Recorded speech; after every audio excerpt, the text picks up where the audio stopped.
Nobody in my family ever talked about the dead things. That was just how we operated, I guess.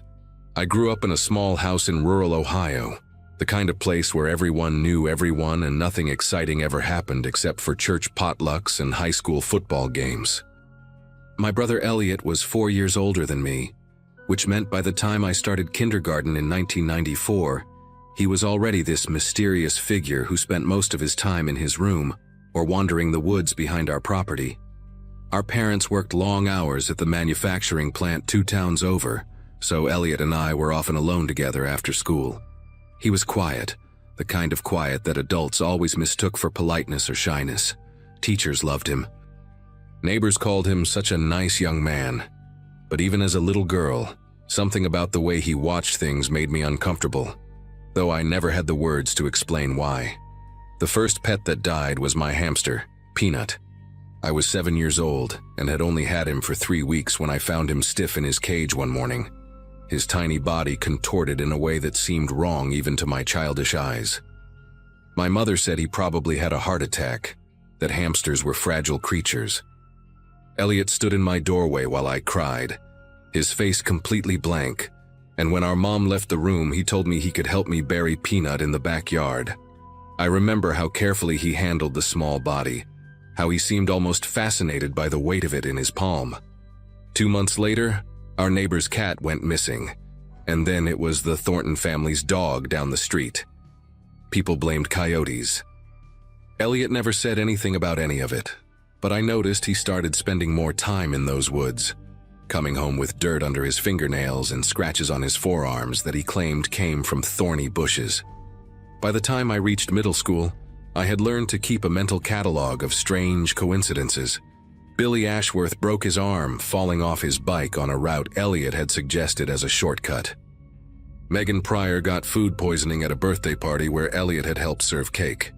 A boy named Danny Schultz, who had once made fun of Elliot's second-hand clothes, somehow ended up with a severe allergic reaction during lunch period, even though the school nurse swore there were no peanuts in anything he ate. Each incident had a perfectly reasonable explanation on its own. Accidents happen to kids all the time, my mother would say. But I started noticing how Elliot would ask about these people in the days before something happened to them. Casual questions about their schedules, their habits, what they liked to eat. And afterward, he never seemed surprised. He would just nod slowly when our parents discussed the news at dinner, his fork moving methodically across his plate, his eyes fixed somewhere beyond the kitchen window. The summer I turned 14, old Mr. Callahan, who lived at the end of our road, fell down his basement stairs and broke his hip. He died 3 weeks later from complications, and the whole town showed up to his funeral. I remember standing in the back of the church watching Elliot in the front pew with our parents, his head bowed in what everyone probably assumed was grief or respect. But I had seen him coming out of Mr. Callahan's tool shed 2 days before the fall. When I asked him what he was doing there, he just smiled and said he was returning a wrench our dad had borrowed. The thing is, I knew for a fact our dad never borrowed anything from Mr. Callahan, because the two of them had been in some petty argument about property lines for years. I never told anyone about that. I was 14, and part of me still wanted to believe my brother was just weird, not dangerous. That was the lie I told myself for a very long time. Elliot moved out when he turned 18, right after graduating high school with honors. He got a job at some warehouse a few hours away, and our parents acted like he had gone off to conquer the world. I was secretly relieved when he left. The house felt lighter, if that makes any sense. No more finding dead birds on the back porch that he claimed the cat must have brought in, even though we did not have a cat. No more waking up at 2 in the morning to the sound of the back door closing and wondering where he had been.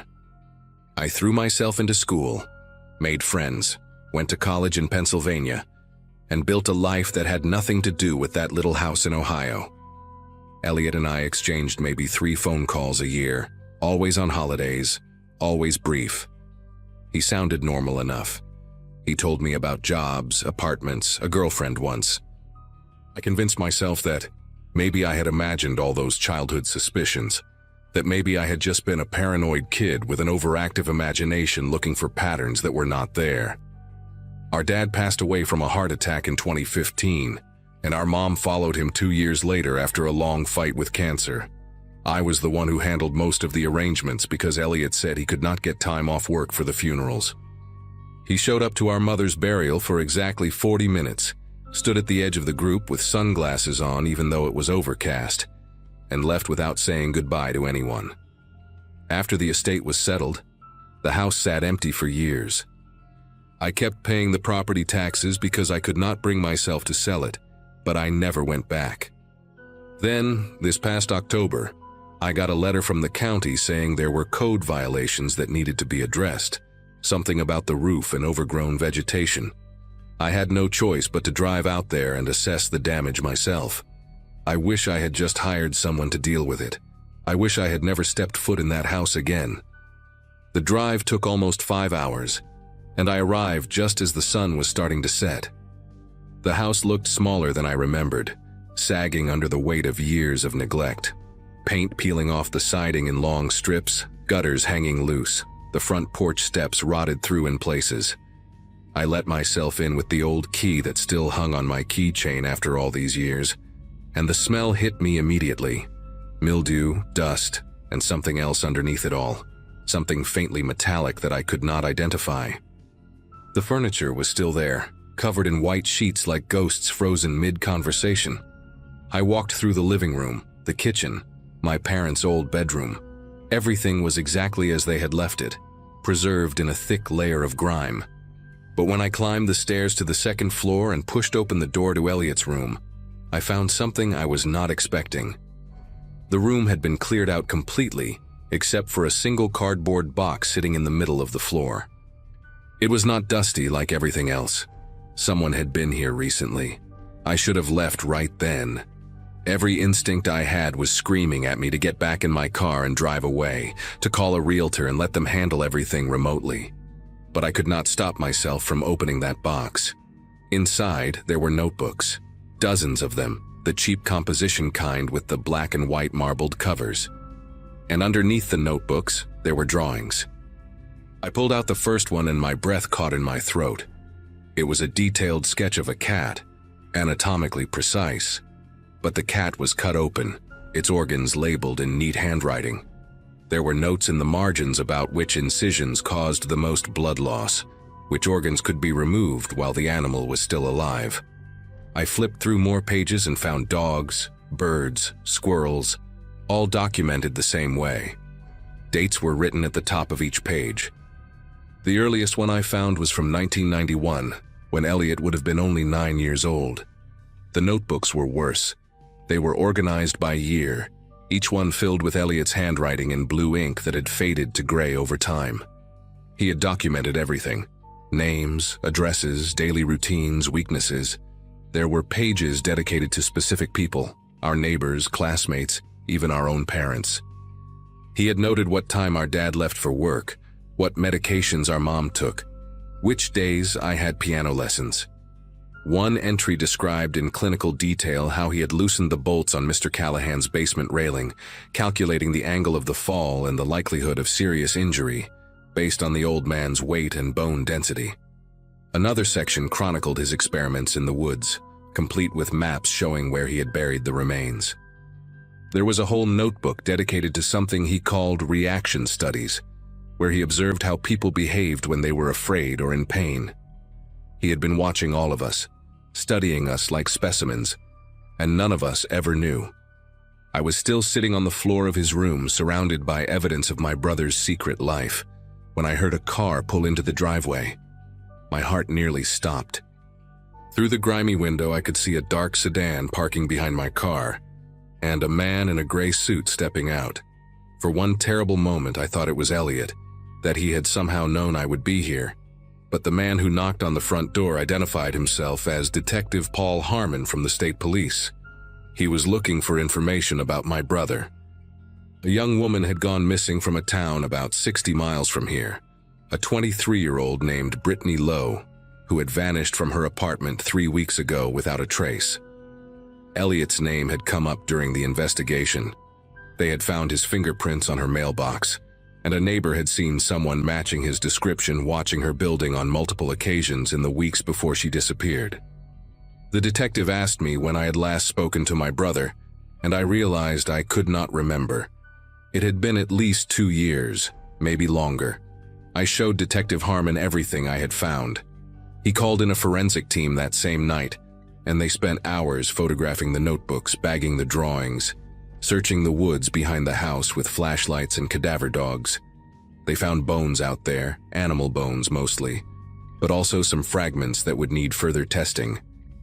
The detective sat with me in the kitchen while his team worked, asking me questions about our childhood, about Elliot's behavior, about the accidents I had always suspected but never reported. I told him everything, every strange coincidence, every uneasy feeling, every time I had looked at my brother and seen something hollow behind his eyes. When I finished, Detective Harmon was quiet for a long moment. Then he told me that Brittany Lowe was not the first. There had been other disappearances over the years in towns where Elliot had lived or worked, young women who had vanished without explanation. The police had never been able to connect them until now, until his fingerprints showed up on that mailbox, and a pattern finally emerged from the chaos. I gave the detective my contact information and agreed to cooperate fully with the investigation. Before he left, he asked me one more question that has haunted me ever since. He wanted to know if Elliot had ever shown any particular interest in me, if he had ever made me feel unsafe. I thought about all those years growing up in that house, the way Elliot would sometimes stand in my doorway at night without saying anything, the detailed notes about my piano schedule in his notebooks, and I realized something that made my entire body go cold. In all those pages, all those observations about neighbors and classmates and strangers, there was one person he had documented more thoroughly than anyone else. Me.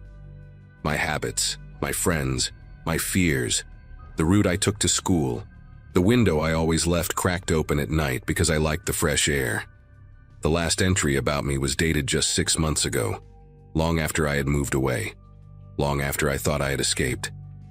He had written my current address in Pennsylvania, the name of the coffee shop where I stop every morning, and a single sentence at the bottom of the page: "She always knew. She will have to be dealt with eventually." That was 3 months ago. I do not live in Pennsylvania anymore. I sold my apartment, quit my job, and moved to a different state where I am staying with a friend whose address is not connected to my name in any way. I changed my phone number, deleted all my social media accounts, and bought a handgun that I keep in my nightstand drawer. Detective Harmon calls me every few weeks to update me on the investigation, but there is not much to report. Elliot has vanished. His last known apartment was cleared out, his bank accounts emptied, his car abandoned in a parking lot near the West Virginia border. They found Brittany Lowe's body in November, buried in a shallow grave about 20 miles from where she lived. The forensic evidence matched what the police found in those woods behind our childhood home. There is now a warrant out for my brother's arrest on multiple counts of murder, but nobody knows where he is. He could be anywhere. He could be watching someone else right now, taking notes, learning their routines, waiting for the right moment. I am sharing this because I need people to understand something. The monsters we fear are not hiding under our beds or lurking in abandoned buildings. They sit across from us at dinner tables. They attend our birthday parties and our funerals. They smile at us and ask about our day, and nobody ever suspects because they have spent their whole lives learning how to seem normal. If you have a feeling about someone, a persistent unease that you cannot explain, do not ignore it. Do not convince yourself that you are being paranoid or unfair. I spent my entire childhood watching my brother hurt things and people, and I never said a word because I wanted to believe I was wrong. I will carry that guilt for the rest of my life. Elliot is still out there somewhere, and I know he has not forgotten about me. Every time I hear a noise at night, every time I notice a car parked too long on my street, every time I feel like someone is watching me, I wonder if today is the day he finally comes to finish what he started. I do not know how this story ends. I just know that I refuse to be another name in one of his notebooks.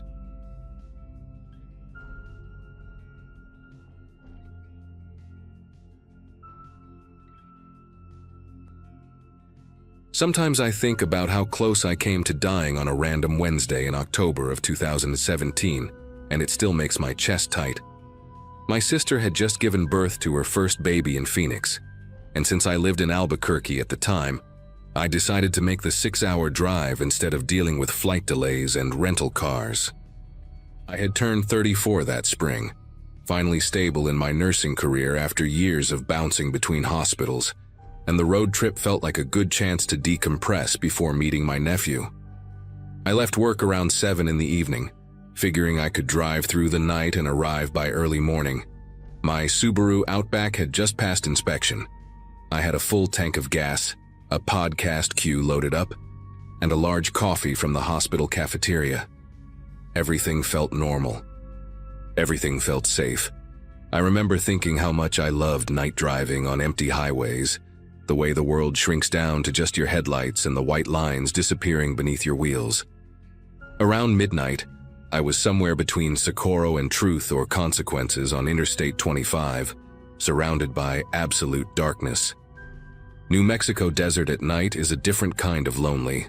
No streetlights, no houses, just the occasional pair of headlights passing in the opposite direction. I had been driving for nearly 5 hours and my bladder was protesting. Plus, I wanted to stretch my legs and grab another coffee or an energy drink. When I saw the glow of a gas station sign rising up from the flatness ahead, I felt relieved. It was one of those small, independent stations, not a big chain with harsh fluorescent lights that made everything look slightly yellow and washed out.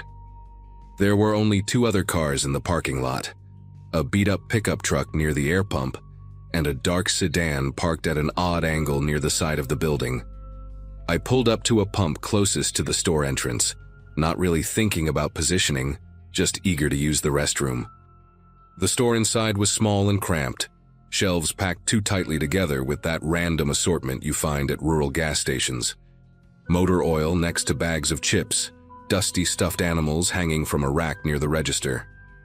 An older woman sat behind the counter, maybe in her 60s, with reading glasses pushed up on her forehead and a paperback novel open in front of her. She barely looked up when I asked for the restroom key, just pointed toward a door at the back with a wooden paddle attached to a set of keys. The bathroom was exactly what you would expect. Flickering light, cracked mirror, that specific industrial soap smell mixed with something vaguely sour. I did my business quickly, washed my hands and avoided looking too closely at anything. When I came back out, I grabbed an energy drink from the cooler and a pack of peanut butter crackers, paid with my card, and exchanged maybe 3 words with the woman at the register. She seemed tired, disinterested, and I did not blame her for working the graveyard shift in the middle of nowhere. I pushed through the glass door back into the night air, which had gotten colder while I was inside. That high desert chill cuts right through you once the sun goes down, and I remember pulling my jacket tighter as I walked toward my car. That is when I noticed him. A man was standing near the back of my Subaru, crouched down slightly like he was examining something. He was average height, maybe late 40s, wearing a denim jacket and a baseball cap pulled low. Nothing about him screamed danger. He looked like any guy you might see at a hardware store on a Saturday morning. When he saw me approaching, he straightened up and smiled. It was a friendly smile, the kind that crinkles the eyes, and he raised one hand in a little wave. My first instinct was not fear, but mild confusion. I thought maybe he had accidentally bumped my car or was checking if he knew me from somewhere. People are friendly in small towns, and this felt like that kind of place. "Hey there," he said, his voice casual and warm. "I noticed you got a flat tire on your back passenger side. Looks pretty bad, actually. You probably did not even feel it go, but you definitely should not be driving on that." He gestured toward the rear of my car with a concerned expression. I blinked at him, surprised, and walked around to look. In the dim light from the station, the tire did look a little low, but nothing dramatic. I had checked my tires before leaving Albuquerque. It was something my dad drilled into me years ago, and they had all been fine. I said something like, "Oh, really? It looks okay to me." He shook his head slowly, the way someone does when they are trying to be patient with you. "Trust me, I have been working on cars my whole life. That thing is going to blow out on you within 10 miles, guaranteed. You do not want to be stranded out here in the middle of the night. I got a jack in my truck. I can change it for you real quick." He pointed toward the beat-up pickup I had noticed earlier. Something in my gut tightened. It was not a dramatic alarm bell, just a quiet discomfort that I could not name. Here was this seemingly helpful stranger offering to fix a problem I did not know I had, and logically, I should have been grateful. But there was something about the way he had positioned himself, the way he seemed too eager, too insistent. I noticed his eyes kept flicking toward the dark sedan parked on the side of the building, like he was checking something. And the more I looked at my tire, the more it seemed fine. Maybe slightly lower than the others, but nothing that would cause a blowout. I thought about all the true crime podcasts I had listened to on long drives. All the stories about women who ignored their instincts because they did not want to seem rude or paranoid. My mother always told me that politeness had gotten more women killed than anything else. I made a decision in that moment that probably saved my life. "You know what? I really appreciate the offer," I said, keeping my voice light and friendly even though my heart was starting to beat faster. "But my brother-in-law is a mechanic, and he is meeting me in about 20 minutes just up the road. He can take a look at it if there is a problem." It was a complete lie. My brother-in-law sold insurance and could barely change a light bulb, but it came out smoothly, like I had rehearsed it. The man's expression shifted just for a second. His smile stayed in place, but something behind his eyes changed. It was like watching a mask slip and then get readjusted so quickly you almost convince yourself you imagined it. 20 minutes, huh? That is a long way to drive on a bad tire. You could have a blowout, roll your car. I have seen it happen. His voice had an edge now, a hint of frustration underneath the helpful tone. He took a step toward me, and I instinctively stepped back toward my driver's side door. "I really think you should let me take a look. It will only take a few minutes." I shook my head and pulled my keys from my jacket pocket, pressing the unlock button even though the doors were already unlocked. I just wanted him to hear the beep, to know I was ready to leave. "I will be fine, but thank you so much for the concern. Have a good night." I moved quickly around to the driver's side, not quite running but not walking casually either. As I opened the door, I glanced back at him one more time. He was standing exactly where I had left him, watching me with an expression I still cannot fully describe. It was not angry, not exactly. It was more like disappointment mixed with something calculating, like a predator watching prey slip away and already thinking about the next opportunity. I got into my car, locked the doors immediately and started the engine. My hands were steady, but inside I was trembling.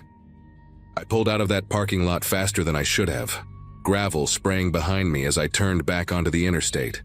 In my rearview mirror, I saw him still standing there under the fluorescent lights, getting smaller and smaller until the darkness swallowed him completely.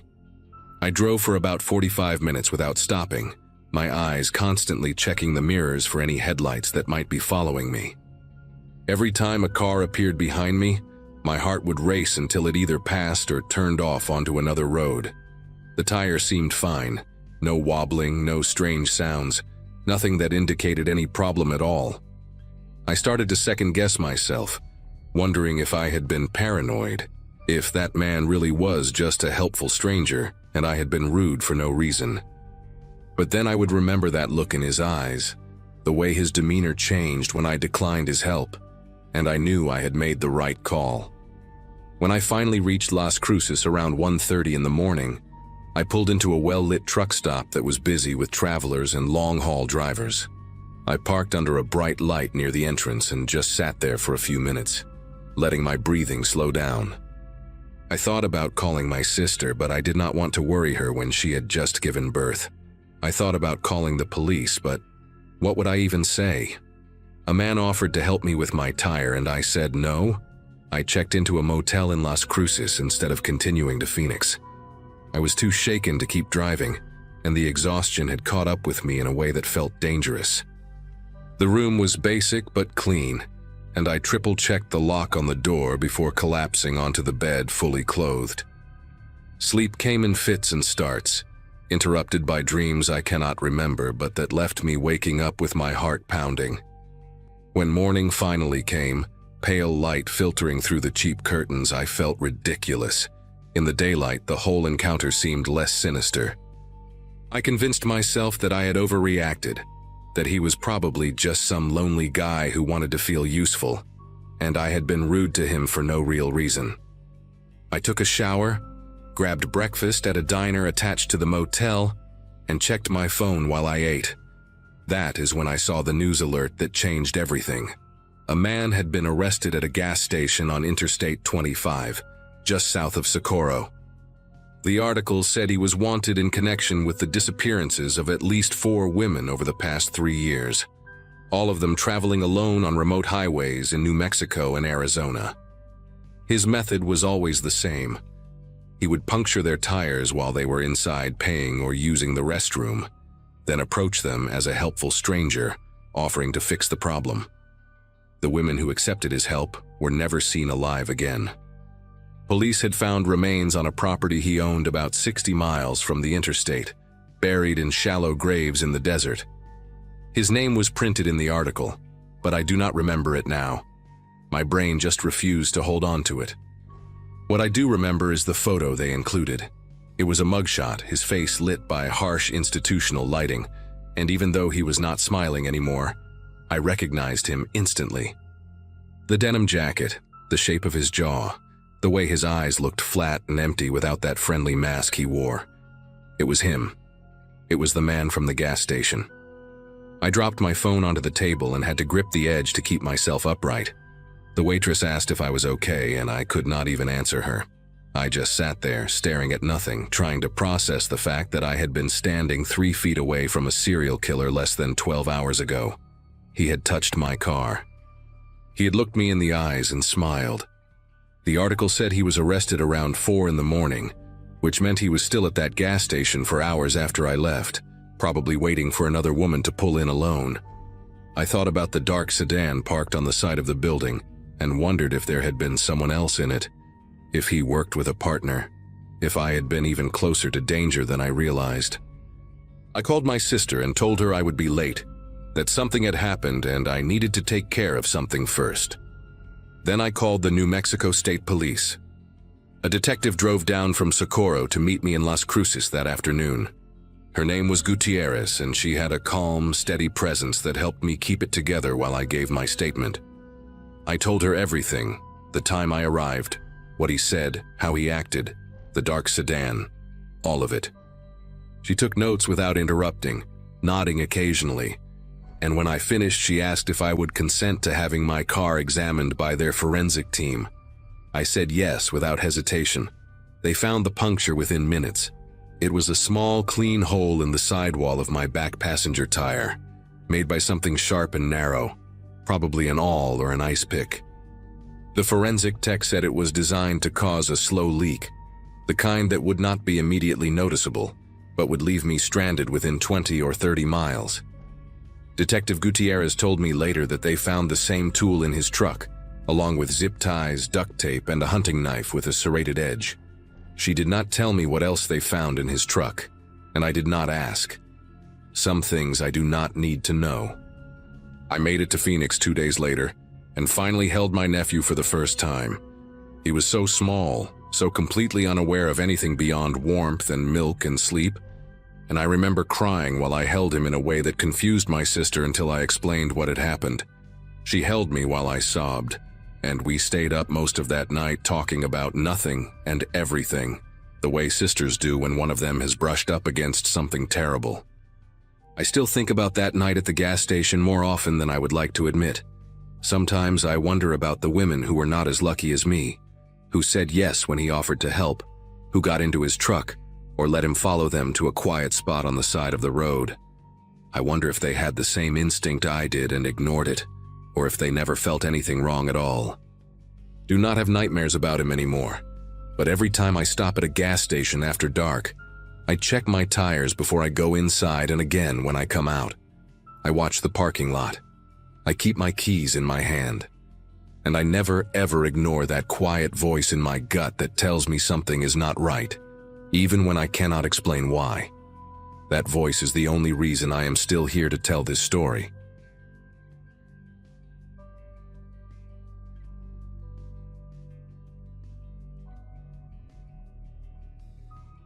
Moving into that cramped apartment on Riverside Drive felt like a victory after my divorce finalized, 37 and rebuilding from scratch.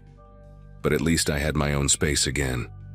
The building was nothing special, just 6 units spread across 3 floors, with paper-thin walls and a radiator that clanged like it was trying to communicate in Morse code.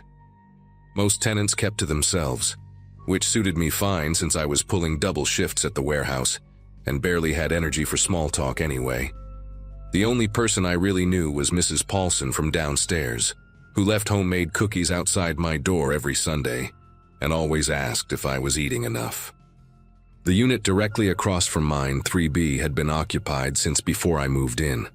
But in 4 months, I'd only glimpsed the tenant twice, both times around 3 in the morning when I was stumbling to the bathroom and caught him hauling black garbage bags down the hallway. Those bags stuck with me in a way I couldn't quite explain, the way he gripped them with both hands, leaning backward like he was dragging something impossibly dense.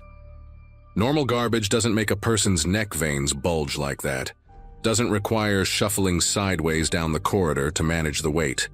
The first time I saw him, a tall guy with thinning hair and shoulders that seemed too broad for his narrow frame, I figured maybe he was disposing of old books or dumping cat litter from multiple boxes all at once. The second time, about 3 weeks later, same scenario. Dead of night, same type of bags, same labored movements, except this time there was a wet sound as he dragged them past my door, like something inside had leaked and was creating suction against the plastic. He must have noticed my door was cracked because he stopped, turned his head just enough that I could see his profile in the dim hallway light, and stood there for maybe 10 seconds before continuing toward the stairwell. Everything changed on a Thursday night in early October when I got home from my shift and found the hallway reeking of bleach mixed with something else, something metallic and wrong that made my sinuses burn. The smell was coming from the ventilation grate between our doors, so strong it made my eyes water as I fumbled with my keys. I could hear sounds from inside 3B, a rhythmic scraping, like someone was dragging furniture across the floor in the same pattern over and over, accompanied by the occasional thud of something heavy dropping. For 20 minutes I sat on my couch, listening to that scraping through the shared wall, trying to convince myself it was just someone doing a deep clean or maybe refinishing their floors. But when the scraping stopped, I heard water running for what must have been 2 hours straight, the pipes in the walls groaning from the constant flow, and then silence so complete it felt like the apartment next door had become a vacuum. The next morning I caught our building manager, Eugene, near the mailboxes and mentioned the smell and the noise, trying to keep my tone casual like I was just making conversation. Eugene, a stocky guy who always wore the same paint-stained coveralls, barely looked up from sorting through a stack of late rent notices and mumbled something about how the tenant in 3B had informed him about doing some deep cleaning, dealing with a roach problem that required heavy-duty chemicals. That explanation might have satisfied me if I hadn't noticed the rust-colored stain seeping under the door of 3B later that afternoon, a thin line of reddish-brown liquid that had dried into a crust along the threshold. When I bent down to look closer, that metallic smell hit me again, stronger than the bleach, and I recognized it then. It was the same smell from the butcher shop where my dad used to work when I was a kid, that iron-heavy scent of blood that never quite washes out. I started paying attention after that, maybe more than I should have, keeping track of every sound that came through those walls. The guy in 3B kept bizarre hours. I'd hear his door open and close at 2, 3, 4 in the morning, always followed by those careful footsteps heading toward the stairwell. Sometimes I'd peek through my peephole when I heard him coming, watching as he emerged with another black bag, always holding it the same way, always moving with that same strained gait. Once, the bag had a tear in it, and something dark dripped onto the hallway carpet, leaving a trail of spots that were gone by morning, scrubbed away before anyone else would notice. I started a notebook, writing down dates and times like some kind of amateur detective, telling myself I was being paranoid while simultaneously unable to stop documenting every strange occurrence. October 10th, 3:15 a.m., heavy bags again. October 13th, chemical smell so strong I had to open all my windows. October 15th, found what looked like a fingernail in the hallway, but convinced myself it was just a piece of plastic. By the third week of October, I wasn't sleeping well anymore, jumping at every sound from next door, double-checking my locks whenever I heard his door open. Mrs. Paulson mentioned she'd been having nightmares, said the whole building felt different lately, like something bad had seeped into the walls. I wanted to tell her about my suspicions, but how do you explain to a 70-year-old woman that you think your neighbor might be doing something terrible without sounding completely unhinged? Instead, I went back to Eugene with more concerns, showed him photos I'd taken of the stains in the hallway, pointed out the frequency of the late-night activity.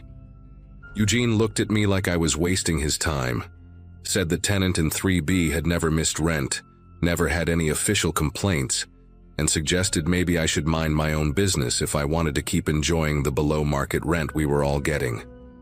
That night around midnight, I heard footsteps stop right outside my door. No movement, just someone standing there breathing. And when I looked through the peephole, I saw the back of a head, like whoever it was had their face pressed against my door. I stayed frozen at that peephole for 5 minutes, watching that head remain perfectly still against my door, until finally the person stepped back, and I saw it was him, the tenant from 3B, just standing in the hallway staring at my door with this blank expression, his hands hanging at his sides. He stood there for another minute before turning and walking back to his apartment, closing the door with a soft click that somehow sounded more menacing than if he'd slammed it. Sleep was impossible after that, so I sat in my living room with a baseball bat across my lap, listening to the sounds coming through the wall. More scraping, more water running, and occasionally what sounded like a power tool, maybe a saw or a drill, running in short bursts. Around 4 in the morning, I heard his door open again, heard those familiar dragging sounds, and this time I forced myself to crack my door and watch as he hauled 2 bags toward the stairs, his face flushed with exertion, sweat staining the collar of his shirt. He glanced back once, caught me watching, and gave me this small nod, like we were just 2 neighbors acknowledging each other during a bout of insomnia. But his eyes stayed on mine a beat too long, cold and calculating. I called in sick to work the next day and drove to the police station, bringing my notebook and the photos on my phone, laying everything out for a bored-looking desk sergeant who typed up my statement with 2 fingers while yawning. He said they'd send someone to do a wellness check, standard procedure, but his tone suggested this would be filed away and forgotten like every other paranoid neighbor complaint they received. 3 days passed with no follow-up, and I was starting to think I'd have to move out, break my lease, and just eat the cost, when I noticed something that made my decision for me. Coming home from a late shift, I found my doormat had been moved, shifted just a few inches to the left, and underneath it was a single key, a copy of my apartment key, one I definitely hadn't lost or given to anyone. The only way someone could have gotten it was if they'd made an impression when I wasn't home, which meant he'd been in my apartment, going through my things, maybe standing in my bedroom while I was at work. I packed a bag that night, threw together enough clothes for a week, and went to stay at a motel near the interstate, one of those places that accepts cash and doesn't ask questions. For 2 weeks, I lived out of that dingy room, only returning to the apartment building during daylight hours to grab mail and more clothes, always checking the hallway before stepping out of the stairwell. Mrs. Paulson called me twice, worried because she hadn't seen me, and I made up some story about visiting family out of state, not wanting to frighten her with my suspicions. During those 2 weeks at the motel, I kept calling the police station, asking about the wellness check, getting transferred between departments until someone finally told me they'd knocked on the door of 3B. No one had answered, and without probable cause, that was all they could do. I even tried calling the FBI tip line, feeling ridiculous as I explained my concerns to an agent who politely took down the information and said they'd look into it if anything matched their existing cases. On a Monday morning in early November, my phone rang at 6:30.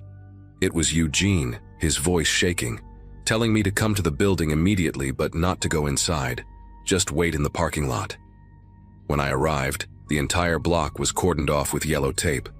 Police cars everywhere, officers in tactical gear moving in and out of the building. A detective named Gillespie pulled me aside, showed me his badge and started asking questions about the tenant in 3B. When had I last seen him? Had I noticed anything unusual? Did I have any interaction with him?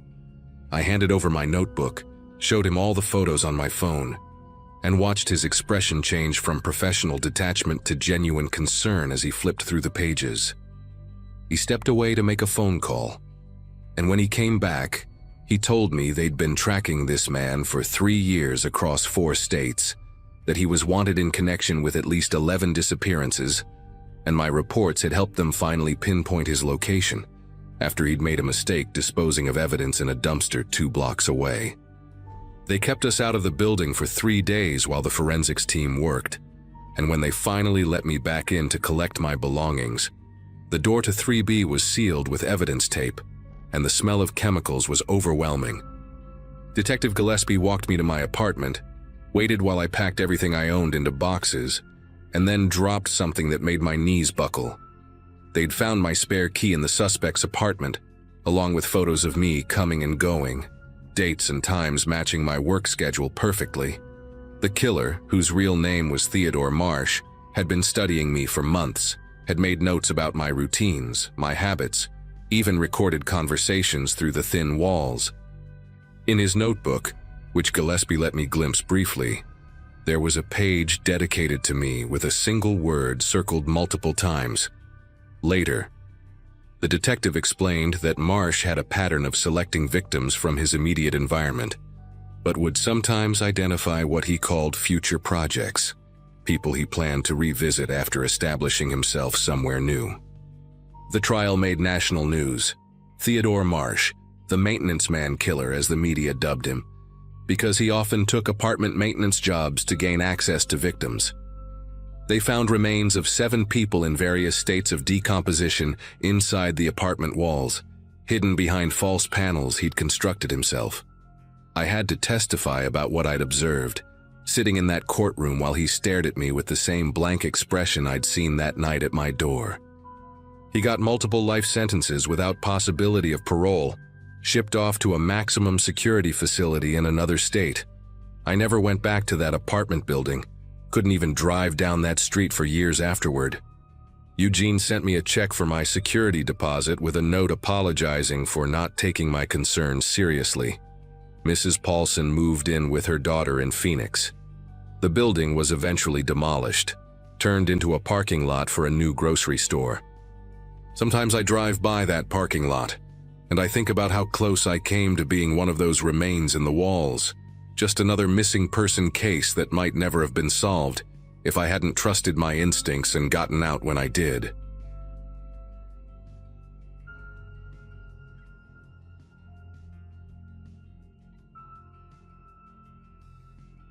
When I signed the lease for that studio apartment in Denver, I cried in the leasing office.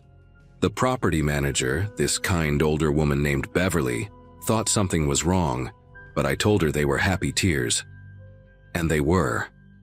After 2.5 years of walking on eggshells, of having my phone checked daily, of being told who I could talk to and where I could go, I was finally signing something that was mine alone. No shared lease, no boyfriend's name anywhere on the paperwork. Just mine.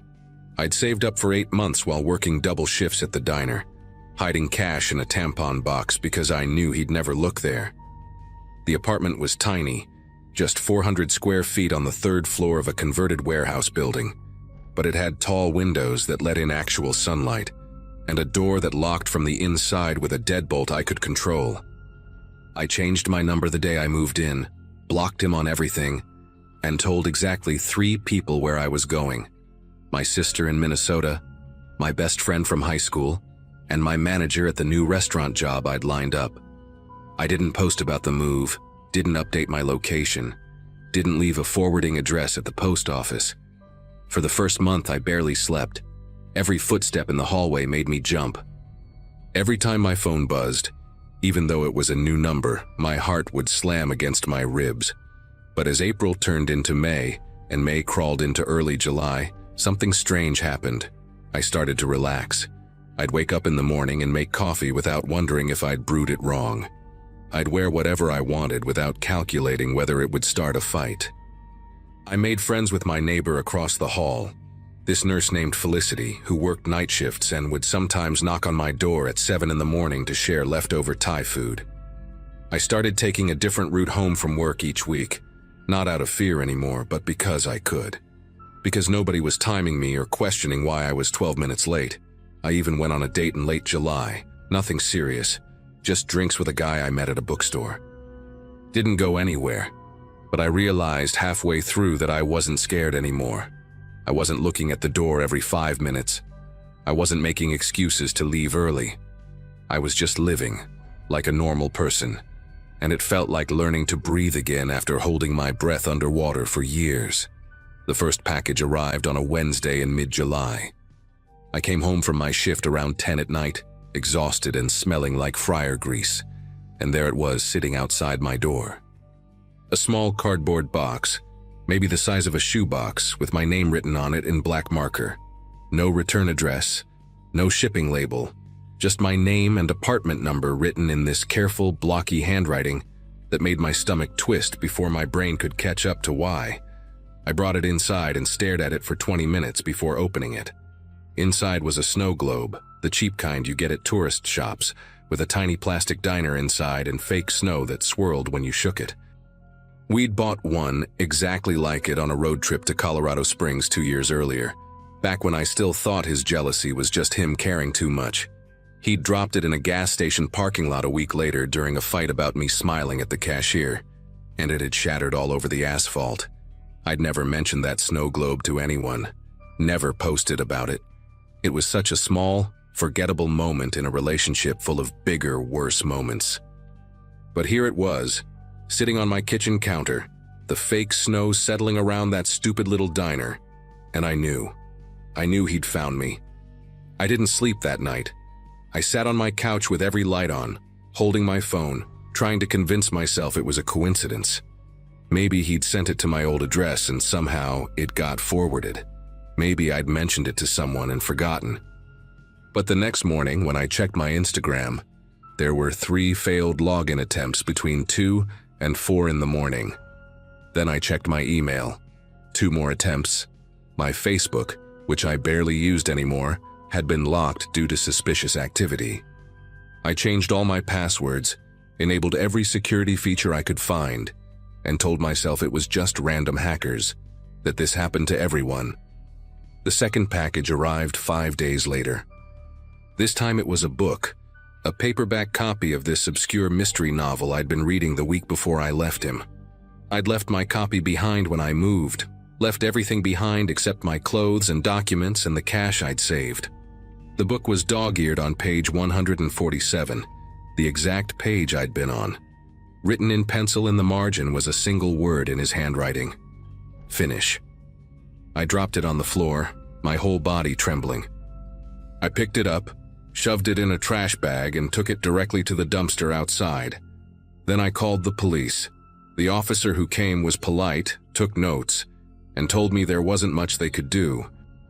I sat across from him at my tiny kitchen table, showing him the login attempts on my phone, explaining about the snow globe I'd already thrown away like an idiot, telling him about my ex, about the 2 years of control and manipulation, and the way he'd punched a hole in the wall 3 inches from my head the night I finally decided to leave. The officer nodded sympathetically and asked if I had proof that my ex had sent the packages. I didn't. No cameras in my hallway, no return address, no fingerprints I could magically produce. He asked if my ex had made any direct threats. I said no, not exactly, not in writing, not in any way I could prove. He explained that without evidence of a direct threat or violation of a restraining order I didn't have, there wasn't much they could pursue. He suggested I document everything, maybe look into getting a protective order, and call again if anything escalated. He gave me a case number and left. I stood in my doorway watching him walk down the stairs, and I felt more alone than I had the entire time I was with Nathan. At least back then, I knew where the danger was sleeping. Now it could be anywhere, watching, waiting, and nobody seemed to think that was enough of a problem to do anything about. I started documenting everything obsessively.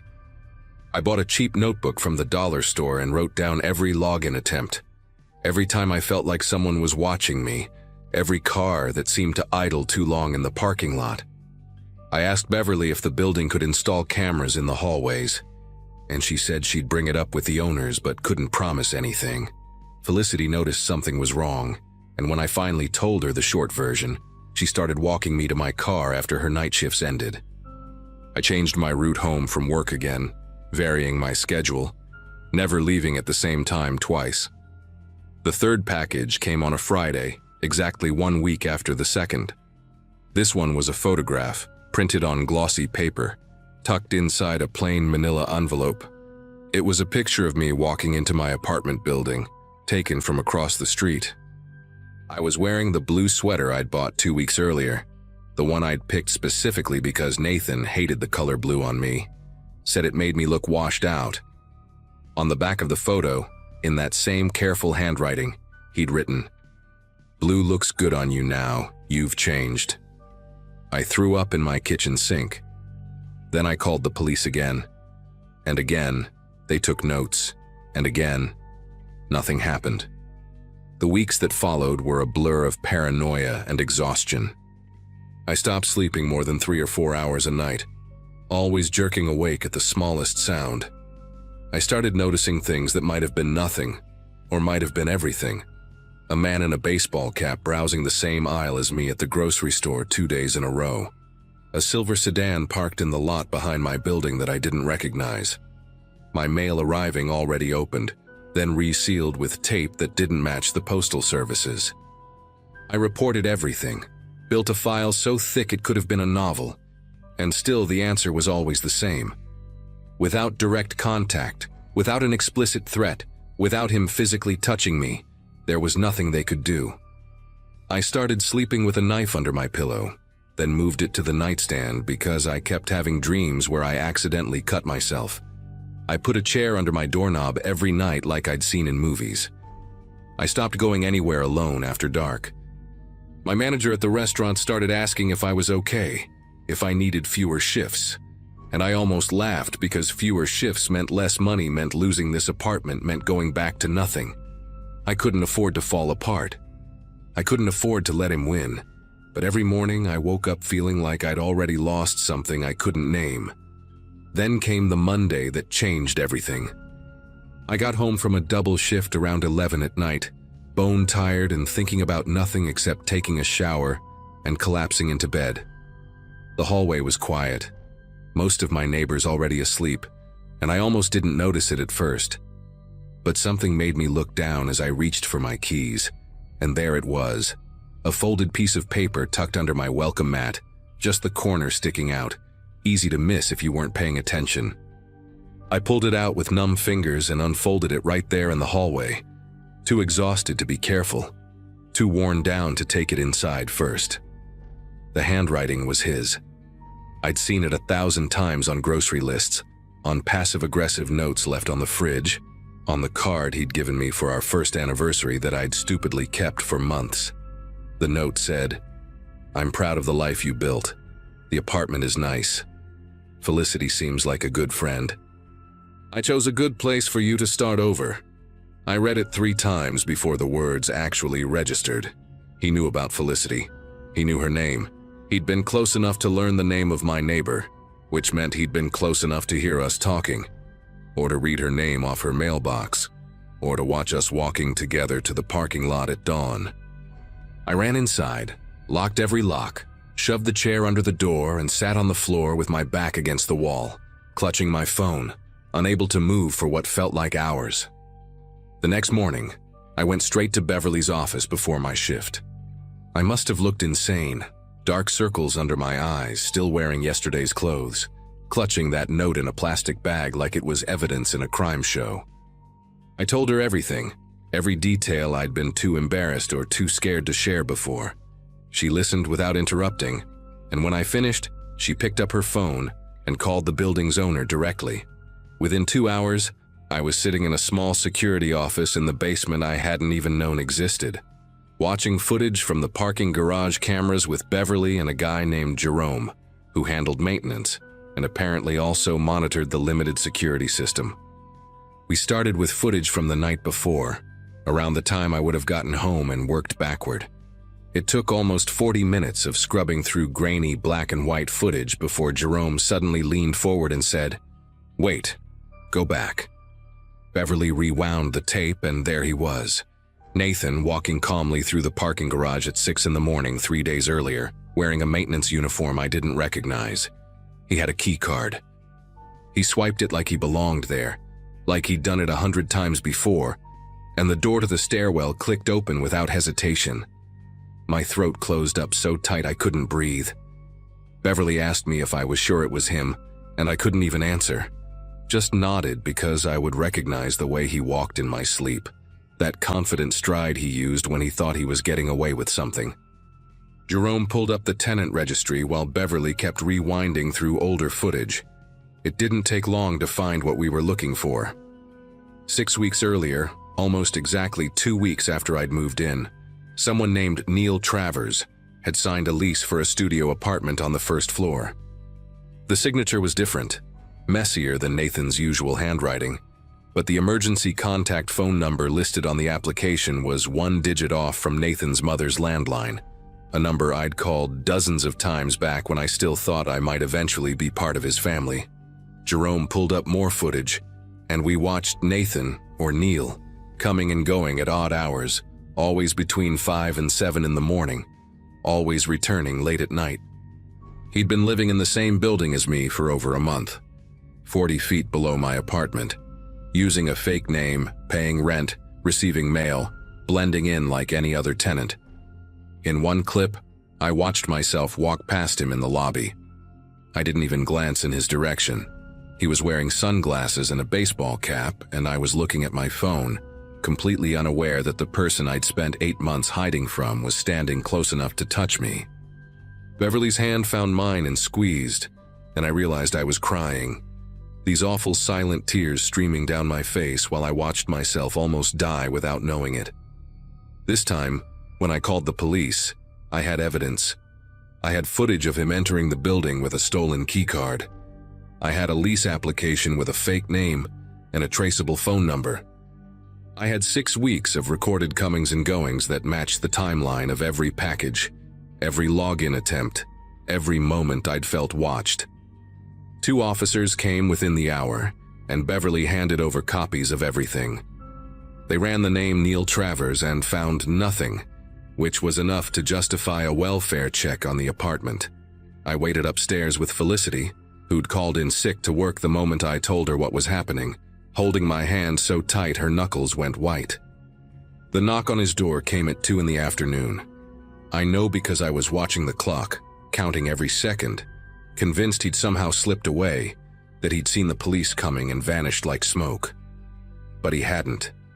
He opened the door in sweatpants and a t-shirt, looking confused, looking innocent, and the officers asked him to confirm his identity. According to the report I read later, he kept up the act for almost 15 minutes before they showed him the footage of me walking past him in the lobby. Something in his face shifted then, they said. He stopped pretending and started explaining. He told them he just wanted to make sure I was safe, that he loved me too much to let me disappear, that he'd been waiting for the right moment to talk to me, to fix what I'd broken when I left without saying goodbye. They found a notebook in his apartment filled with my schedule, my shifts at the restaurant, the times Felicity and I went for coffee, the license plate of the car I'd bought used 3 weeks after moving. He'd been building a complete map of my life, waiting for the moment I'd be alone long enough for him to approach me. The arresting officer told me later that in his 20 years on the job, he'd never seen documentation that thorough. Nathan was charged with stalking, identity fraud, and criminal trespassing. The trial took 8 months, and I had to testify twice, had to sit in a courtroom and look at him while lawyers picked apart every detail of our relationship. He got 4 years, which his attorney tried to reduce to 2 with good behavior. But the judge saw the notebook and the footage and the pattern, and she gave him the maximum sentence allowed under Colorado law.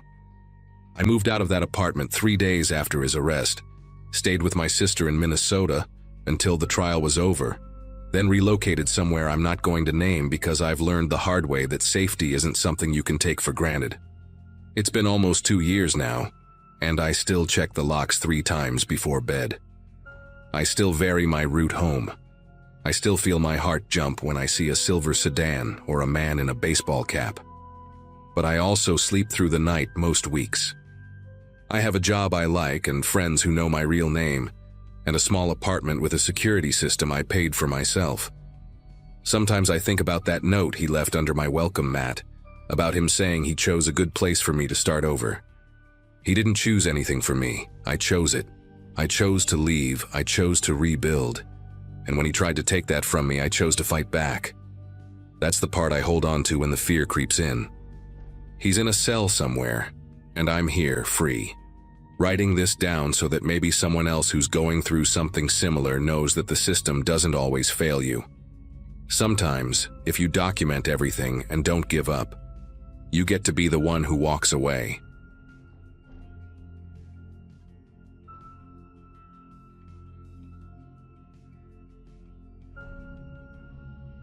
My father died on a Saturday morning in March 2023, and I remember thinking that the timing seemed almost deliberate, like he had chosen the quietest possible moment to slip away.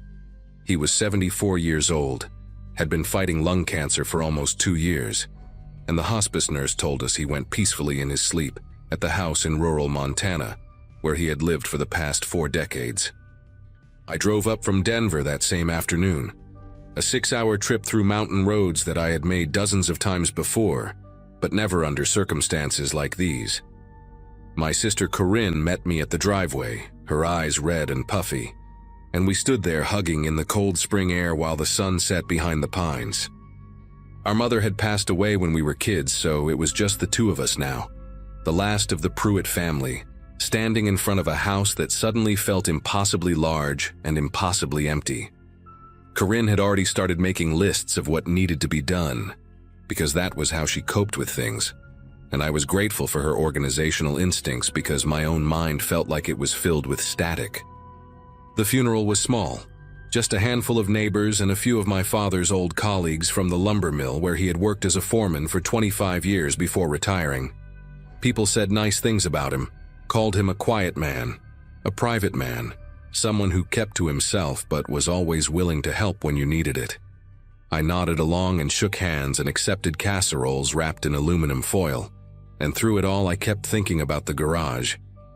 That might sound strange, but you have to understand something about my father and that garage. It was his domain, his sanctuary, the one place in the house where nobody else was allowed to go without his explicit permission. As a kid, I learned very quickly that the garage was off limits, not because he ever hit me or anything like that, but because the one time I wandered in there looking for a bicycle pump, he found me and his face transformed into something I had never seen before. Pure, absolute fury, the kind that makes your whole body go cold. He grabbed my arm hard enough to leave bruises and dragged me out of there, and he did not speak to me for 3 days afterward. After that incident, which happened when I was maybe 9 or 10, I never went near the garage again. Neither did Corinne, neither did anyone.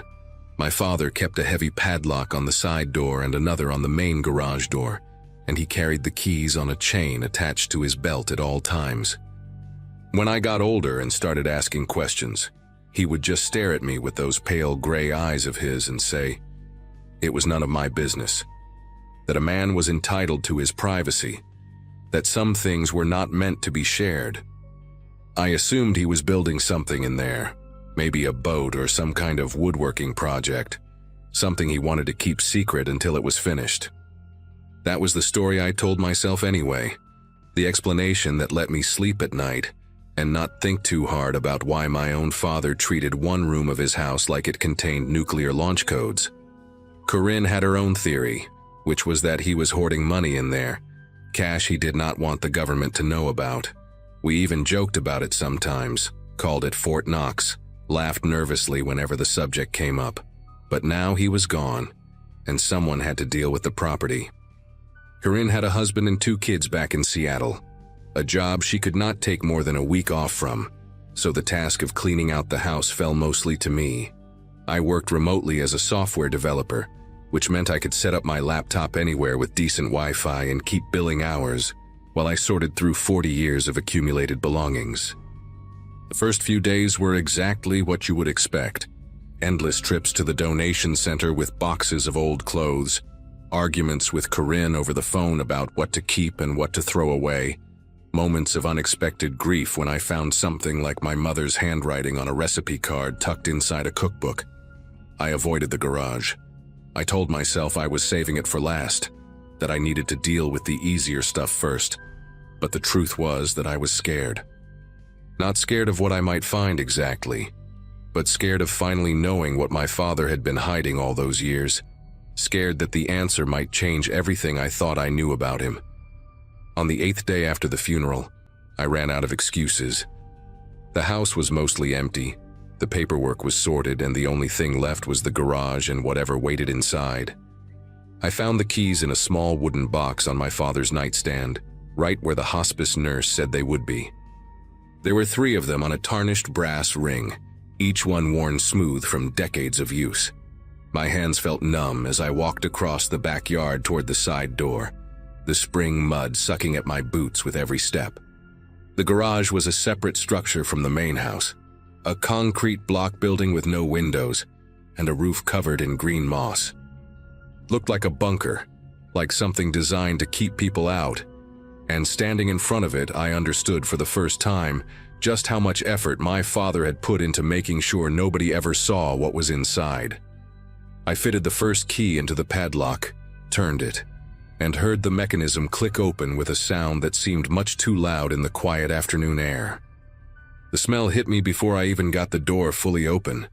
A thick, musty odor of dust and old paper, and something else underneath. Something faintly metallic that I could not quite identify. I fumbled for a light switch along the interior wall and found one, a single bare bulb that flickered twice before casting a weak yellow glow across the space. The garage was smaller than I remembered, maybe 20 feet by 15, with concrete floors and walls lined with metal shelving units. Most of the shelves held exactly what you would expect in a garage: old paint cans and rusted tools and boxes of nails and screws. But against the far wall, directly opposite the door, stood a tall metal cabinet with a padlock of its own. It was industrial looking, the kind of thing you might see in a high school locker room, painted a dull gray that had chipped in places to reveal darker gray underneath.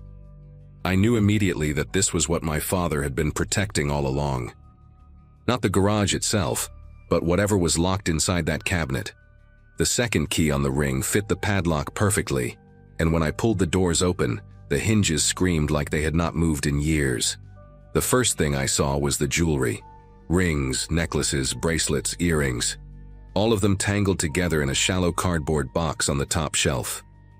Some of the pieces looked expensive, gold and silver with gemstones that caught the light, while others were cheap costume stuff, the kind you might buy at a drugstore.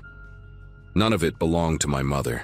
I knew that immediately because my mother had never owned much jewelry, and what little she had, Corinne and I had divided between us after she died. Below the jewelry box there was a stack of wallets, maybe 15 or 20 of them, all different styles and colors and states of wear. I picked one up with trembling fingers and opened it to find a California driver's license belonging to a woman named Denise Hartley, born in 1961, with an address in Sacramento. The photo showed a thin blonde woman with tired eyes and a smile that did not quite reach them. I picked up another wallet and found a license for a man named Theodore Baines from Portland, Oregon. Another one belonged to someone named Yolanda Fitch from Boise, Idaho. Every single wallet contained an ID, and every single ID belonged to someone I had never heard of. Someone with no connection to my family or my father's life as far as I knew. My legs gave out and I sat down hard on the cold concrete floor, still holding one of the wallets in my hand. I stayed there for a long time, maybe 5 minutes, maybe 20, just staring at the open cabinet and trying to make sense of what I was seeing. There had to be an explanation, I kept telling myself. Maybe my father collected lost wallets. Maybe he found them on the road during his business trips and always meant to mail them back, but never got around to it. But even as I formed that thought, I knew it was ridiculous. Knew it the way you know something in your bones before your brain catches up. Because underneath the wallets there were other things. Things that made the innocent explanation impossible. A woman's floral blouse, carefully folded, with a dark stain on the collar that I refused to look at too closely. A man's leather belt with the initials TB stamped into it. A child's sneaker, just one, size 6, faded pink with a cartoon character on the side that I vaguely recognized from the 80s. And stuffed into the corner of the bottom shelf, a manila envelope thick with newspaper clippings that had yellowed with age. I do not remember deciding to open the envelope, only that suddenly the clippings were spread out on the floor in front of me, and I was reading them one by one with a kind of numb detachment, like I was watching someone else go through the motions. The headlines blurred together at first, but certain words kept jumping out at me. Missing, vanished, last seen, foul play suspected. The articles came from newspapers all over the western states, places like Reno and Salt Lake City, and Spokane and Billings, and they spanned nearly 3 decades from the late 70s to the mid-2000s. Each one told the story of someone who had disappeared without a trace, someone whose family was desperate for answers, someone who had simply walked out of their life one day and never came back. Denise Hartley, the woman from the first wallet I had opened, was there in a clipping from 1989. She had vanished from a rest stop along Interstate 80 while driving home from visiting her sister. Theodore Baines had disappeared in 1994 while hitchhiking through Montana. Yolanda Fitch had gone missing in 2003 after leaving a bar in downtown Boise. There were others too, names I did not recognize because I had not looked through all the wallets yet. But I knew if I matched them up, I would find a wallet or a piece of jewelry or a scrap of clothing for every single one. I called the police that night, or maybe I should say I called them the next morning because by the time I finished going through everything in that cabinet, it was well past midnight. A deputy from the county sheriff's office came out first, a young guy with a patchy beard who clearly thought he was responding to some kind of prank call. But then he saw the cabinet and the wallets and the clippings, and his face went pale, and he stepped back outside to radio for backup. Within 2 hours, there were 6 patrol cars in the driveway, and crime scene tape stretched across the garage door, and people in latex gloves carrying evidence bags back and forth, while I sat on the porch wrapped in a blanket someone had given me. A detective named Ingram sat down next to me at some point, a heavy-set woman in her 50s with short gray hair, and a voice that managed to be both gentle and absolutely serious at the same time. She asked me questions for what felt like hours, questions about my father, about his habits, about whether I had ever suspected anything, about the business trips he used to take when I was a kid. Those business trips, it turned out, were the key to everything. My father had worked as a foreman at the lumber mill, but what I did not know, what I had never thought to question, was that his job also required him to travel several times a year to meet with suppliers and inspect timber operations in other states. He would be gone for a week or 2 at a time, sometimes longer, and when he came back, he never talked about where he had been or what he had done. I always assumed it was boring work stuff, the kind of thing a kid would not care about anyway.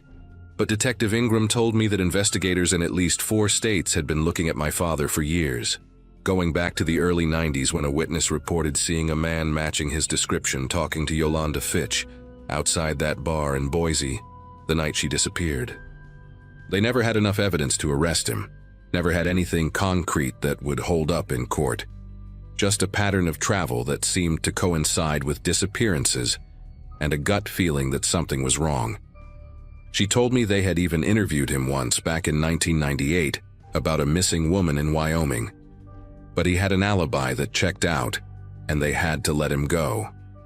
All those years, she said, they knew something was not right about him, but they could never prove it. And now here was the proof, locked in a cabinet in his garage, waiting for someone to finally open it. I stayed in Montana for another 3 weeks while the investigation unfolded, answering more questions, providing DNA samples, signing documents that gave the police permission to dig up parts of the property.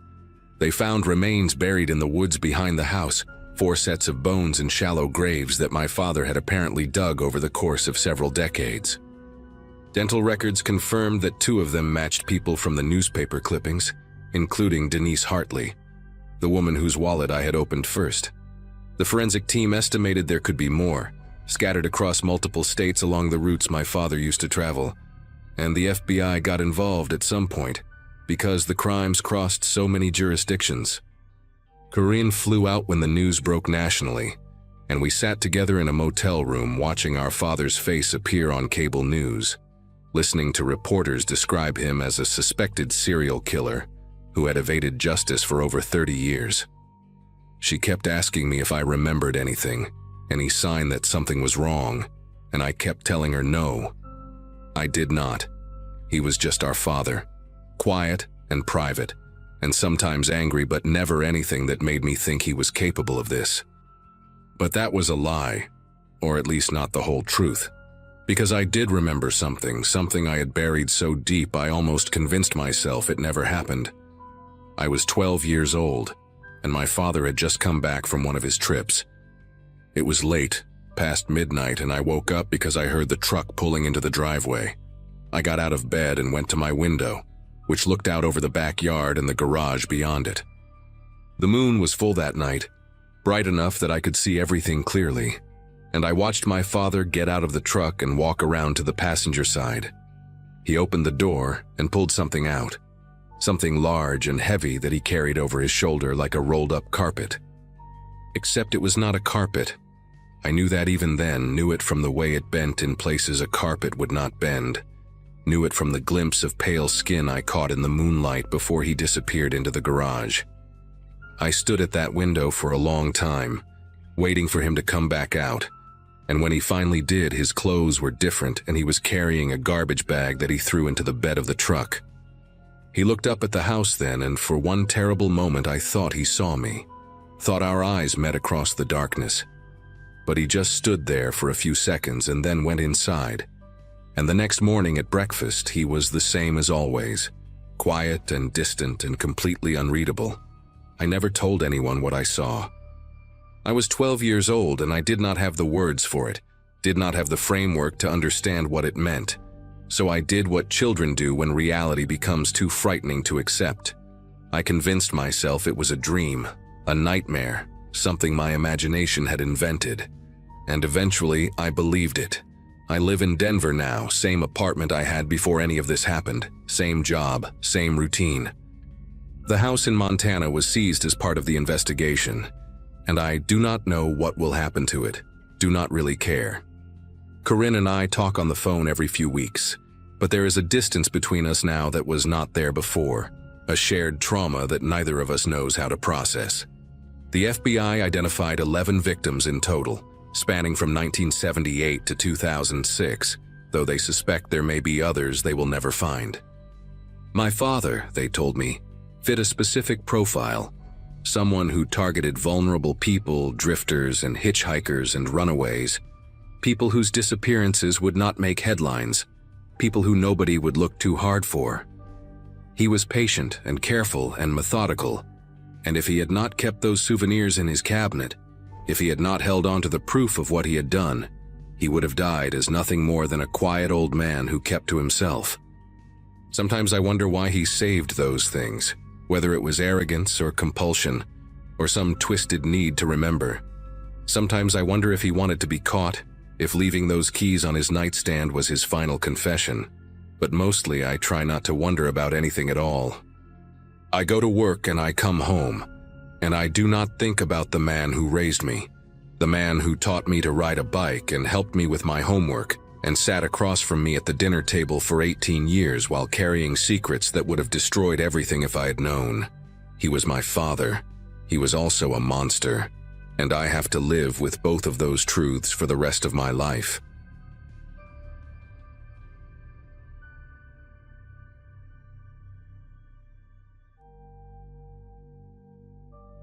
Around 11 on a Wednesday night, I found myself pushing a shopping cart through the fluorescent maze of a Kroger in suburban Atlanta. My sister had just given birth to twins 3 days earlier, and I had volunteered to do her grocery run since her husband was working night shifts at the hospital. At 26, fresh off a breakup that left me crashing on my parents' couch, I figured helping out was the least I could do to feel useful. The store was practically deserted at that hour. Just a teenager restocking cereal boxes and an elderly man contemplating yogurt flavors in the dairy aisle. I remember the muzak playing some watered-down version of a Beatles song, the kind of detail that sticks with you after something terrible almost happens. My cart squeaked with every rotation of its front left wheel, this rhythmic complaint that echoed through empty aisles.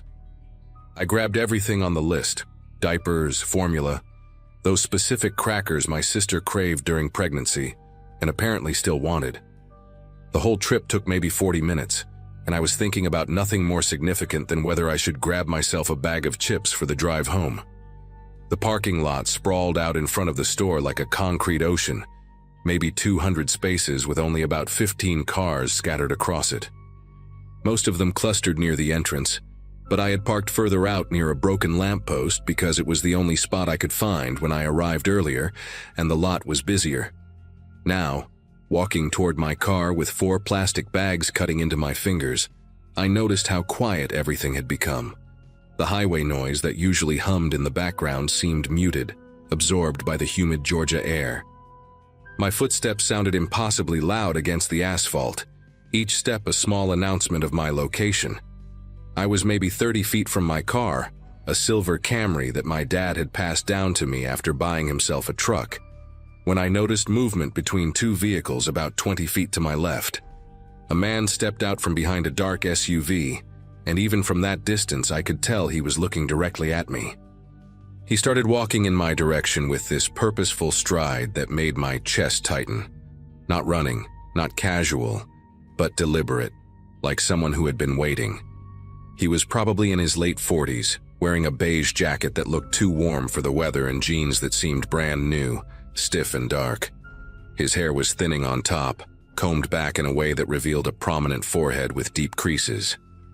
What struck me most was how normal he looked, not disheveled, not obviously threatening, just an average man you might see anywhere. He raised one hand in a wave as he approached, and his face arranged itself into something resembling friendliness, though his eyes stayed fixed on me with an intensity that the smile never reached. "Hey there," he called out when he was about 15 feet away, still closing the distance. "Sorry to bother you, but I think I know that car." He pointed toward my Camry, and I instinctively looked at it, which meant taking my eyes off him for a second. When I looked back, he had covered another 5 feet. My grip tightened on the plastic bags, the handles digging deeper into my palms. Every instinct told me to keep moving, but something about his tone, conversational, almost neighborly, made me hesitate. "Excuse me?" I said, and I hated how my voice came out smaller than I intended. He stopped about 8 feet away, close enough that I could see the stubble on his chin and a small scar above his left eyebrow, shaped like a crescent moon. "That Camry," he said, nodding toward my car again. "Silver, right? 2012 or 2013? I swear I know that car from somewhere. You live around Decatur?" I shook my head, taking a small step backward. "No, I think you have me confused with someone else." He tilted his head like a dog hearing a strange sound, and that gesture sent a ripple of unease through me. "You sure? Because I could swear I have seen you before. Maybe at the Publix on Memorial Drive, the gas station near the elementary school." Each location he named felt like a probe, a fishing expedition designed to extract information. I realized he was moving again, not toward me directly but angling slightly to my right, positioning himself between me and the most direct path to my car. The bags in my hands suddenly felt like anchors, weighing me down when I needed to be light and fast. "I really need to go," I said, forcing my feet to move. I angled left, away from him, planning to loop around and approach my car from a different direction. But he matched my movement, stepping sideways to maintain that invisible barrier between me and the Camry. hold on," he said, and there was something different in his voice now, a slight edge creeping in beneath the friendly facade. "I am just trying to figure this out. It is driving me crazy. What is your name? Maybe I know your family." My heart was hammering against my ribs, and I became hyper-aware of everything around me. The distant hum of a car on the highway, the flickering of a working lamppost 2 rows over, the complete absence of any other human being within shouting distance. The store entrance seemed impossibly far away, a rectangle of light that might as well have been on another planet. I thought about screaming, but something told me that would escalate things in a way I could not control. Instead, I kept my voice as steady as I could manage and said, "I do not know you. Please leave me alone." His expression shifted then, just slightly, the mask slipping for half a second. I saw something cold underneath, something calculating. "That is not very friendly," he said, and he took another step closer. We were maybe 5 feet apart now. I could smell cigarette smoke clinging to his jacket mixed with something else, a chemical smell, like industrial cleaner. "I'm just being neighborly here, trying to make a connection. You know how rare that is these days. Everyone is so paranoid, so unfriendly." He kept talking, a steady stream of words that felt designed to keep me in place, to make me doubt my own instincts. Maybe he was just lonely. Maybe I was overreacting. Those thoughts flickered through my mind even as every cell in my body screamed at me to run. I glanced to my right and saw a narrow gap between a pickup truck and a minivan, just wide enough for me to squeeze through. Beyond that, there was an open stretch of pavement leading to the store entrance. If I could get through that gap before he could react, I might make it. I shifted my weight onto the balls of my feet, the plastic bags rustling slightly with the movement. He must have seen something change in my posture because his hand shot out and grabbed my wrist before I could take a single step. His grip was tight, fingers digging into the soft skin above my hand, and I felt the shock of contact surge through me like electricity. "Hey now," he said, his voice dropping lower, losing all pretense of friendliness. "Where are you going? We are just talking here. No need to be rude." Up close, I could see his eyes clearly for the first time, pale blue, almost gray, with pupils that seemed too large for the amount of light in the parking lot. There was nothing behind them that I recognized as human warmth. I yanked my arm back, hard, and he released me but moved forward at the same time, hurting me backward until my hip collided with the side mirror of a parked sedan. The impact sent a jolt of pain through my side, and I dropped 2 of the grocery bags. Cans rolled across the asphalt, making hollow sounds as they scattered.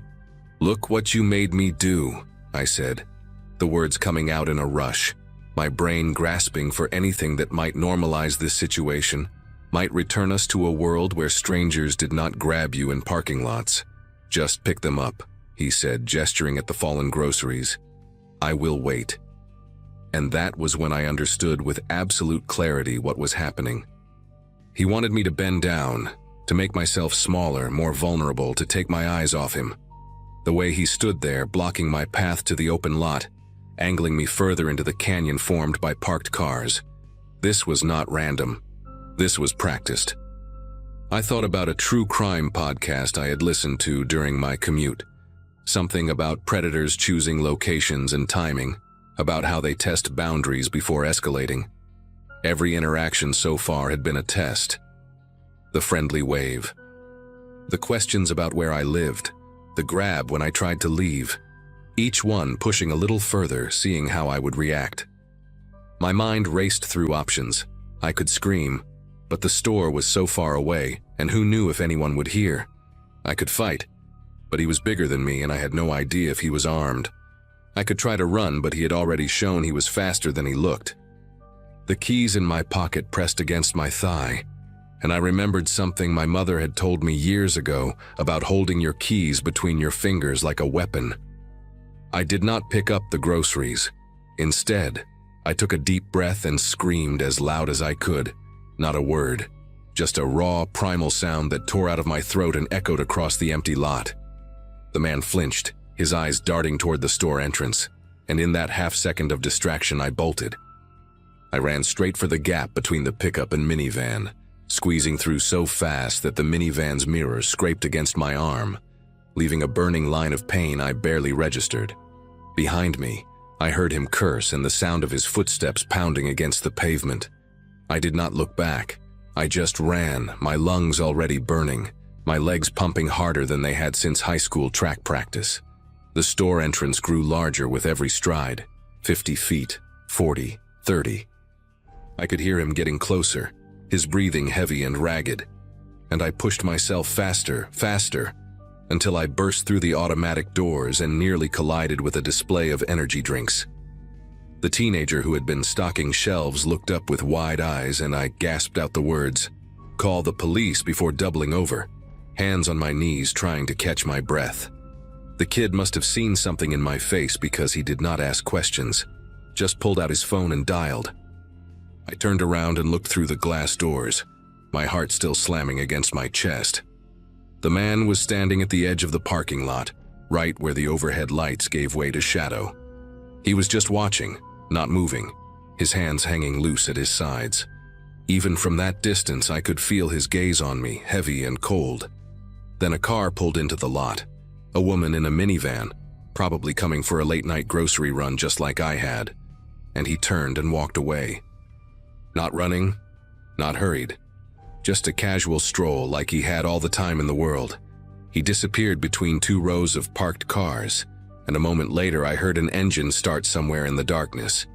By the time the police arrived 12 minutes later, he was long gone. The woman in the minivan had seen nothing, noticed nothing. To her, it was just an ordinary Wednesday night. She had no idea what had almost happened in the same lot where she was now parking her car and checking her grocery list. 2 officers took my statement inside the store, in a small break room that smelled like burnt coffee and microwave dinners. I described everything I could remember. The beige jacket, the crescent scar, the pale eyes, the dark SUV he had been standing near, which was gone by the time we checked. They asked me if I had gotten a license plate number, and I had not. Of course I had not. Because who thinks about license plates when they are running for their life? One of the officers, a woman with graying hair pulled back in a tight bun, kept exchanging glances with her partner in a way that made me nervous. When I finished talking, she asked if I could come down to the station the next day to look at some photographs. "Has this happened before?" I asked, and the silence that followed told me everything. They would not confirm anything that night, just said they were investigating similar incidents and my description might help. I drove home in a daze, checking my rearview mirror every 30 seconds, jumping at every set of headlights that appeared behind me. My sister's groceries sat in the passenger seat, and I remember thinking how absurd it was that I still had them, that somewhere in the chaos of running and screaming I had managed to hold onto 2 of the 4 bags. 3 days later, a detective named Reginald Okonkwo called me. He had a deep voice, calm and measured, the kind of voice that probably helped people feel safe when they were falling apart. He told me they had arrested a man matching my description at a Target parking lot in Marietta, about 20 miles from the Kroger where I had encountered him. A security guard had noticed him approaching a woman loading groceries into her car, using the same routine. The friendly wave, the questions about the car looking familiar. This time, someone had intervened before anything could happen. When they searched his vehicle, they found zip ties, a hunting knife, and a roll of duct tape in a duffel bag in the trunk. They also found 2 driver's licenses that did not belong to him. The detective paused before telling me the next part, and I could hear him choosing his words carefully. 2 women had gone missing from grocery store parking lots in the Atlanta area over the previous 6 weeks. Both had been found, alive but traumatized, in a foreclosed house on the outskirts of the city. The man had held them for several days before releasing them in remote locations.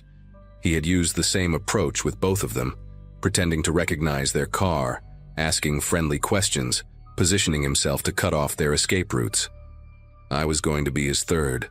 His name was Dennis Lamar Finch, 47 years old, a former appliance repair technician who had lived alone in a rented apartment less than 10 miles from my parents' house.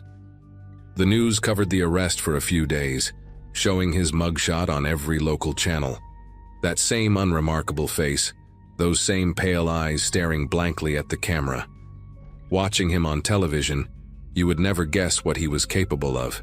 He looked like someone who might fix your refrigerator or wave at you from across the street while watering his lawn. That was the part that stayed with me, long after the trial, long after he was sentenced. The complete normalcy of him. I testified at the trial, sat in that witness box and described every detail of that night while he watched me from the defense table. He never showed any emotion, not when I talked about him grabbing my wrist, not when the other victims described what he had done to them. Just that same blank expression, like he was watching something mildly boring on television.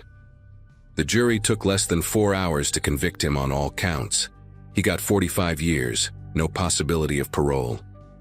It has been almost 4 years now, and I still do not shop alone at night. I park as close to store entrances as possible, even if it means circling the lot 5 times. I keep my keys in my hand the moment I step outside, and I have taken 2 self-defense classes. My therapist says these are normal responses to trauma, that my brain is just trying to protect me from something that already happened. Maybe she is right, but sometimes, late at night, I think about how close I came to disappearing. I think about those 2 other women, what they went through in that foreclosed house, and I wonder what he had planned for me. I think about that moment in the parking lot when he told me to pick up the groceries, and how easy it would have been to just do it. To doubt myself, to be polite, to ignore every alarm bell ringing in my head. That is what scares me most. Not the memory of his face or his voice or his grip on my wrist. It is knowing how close I came to making a different choice, to being too afraid to scream, too polite to run. If you take anything from this, let it be this. Trust your instincts. If something feels wrong, it probably is. Do not worry about being rude. Do not worry about overreacting. Just get out, get somewhere safe, and worry about embarrassment later. Embarrassment fades. The alternative does not.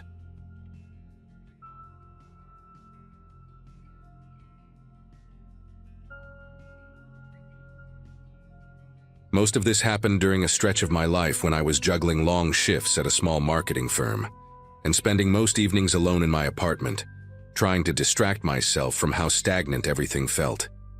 Matching with someone online wasn't unusual for me, but meeting someone who seemed genuinely attentive from the very first message caught me off guard. He introduced himself as Ethan, mentioned he worked in consulting, and had this way of asking questions that made me feel like he was actually listening. I remember sitting on my couch that night eating leftover pasta, surprised at how naturally the conversation flowed. He wasn't pushing anything weird, wasn't making inappropriate jokes, just easy, calm exchanges that somehow made the room feel warmer. By the time I went to bed, I was smiling like an idiot, wondering how someone like him had even noticed me. The momentum between us picked up fast in a way that felt flattering at first, as if I'd stepped into some alternate version of my life, where I mattered more than I realized. Ethan would send these short voice messages in the mornings, sounding half awake and friendly, talking about grabbing overpriced lattes before work, or rushing to catch a meeting he claimed to be running late for. He didn't just text "good morning." He'd say things like how he hoped the weather held up for my commute, or how he thought I deserved a quieter day. Small things, but no one had spoken to me like that in a long time. Within a week, he suggested meeting in person, and even though the pace was making me nervous, I let myself get swept up in it.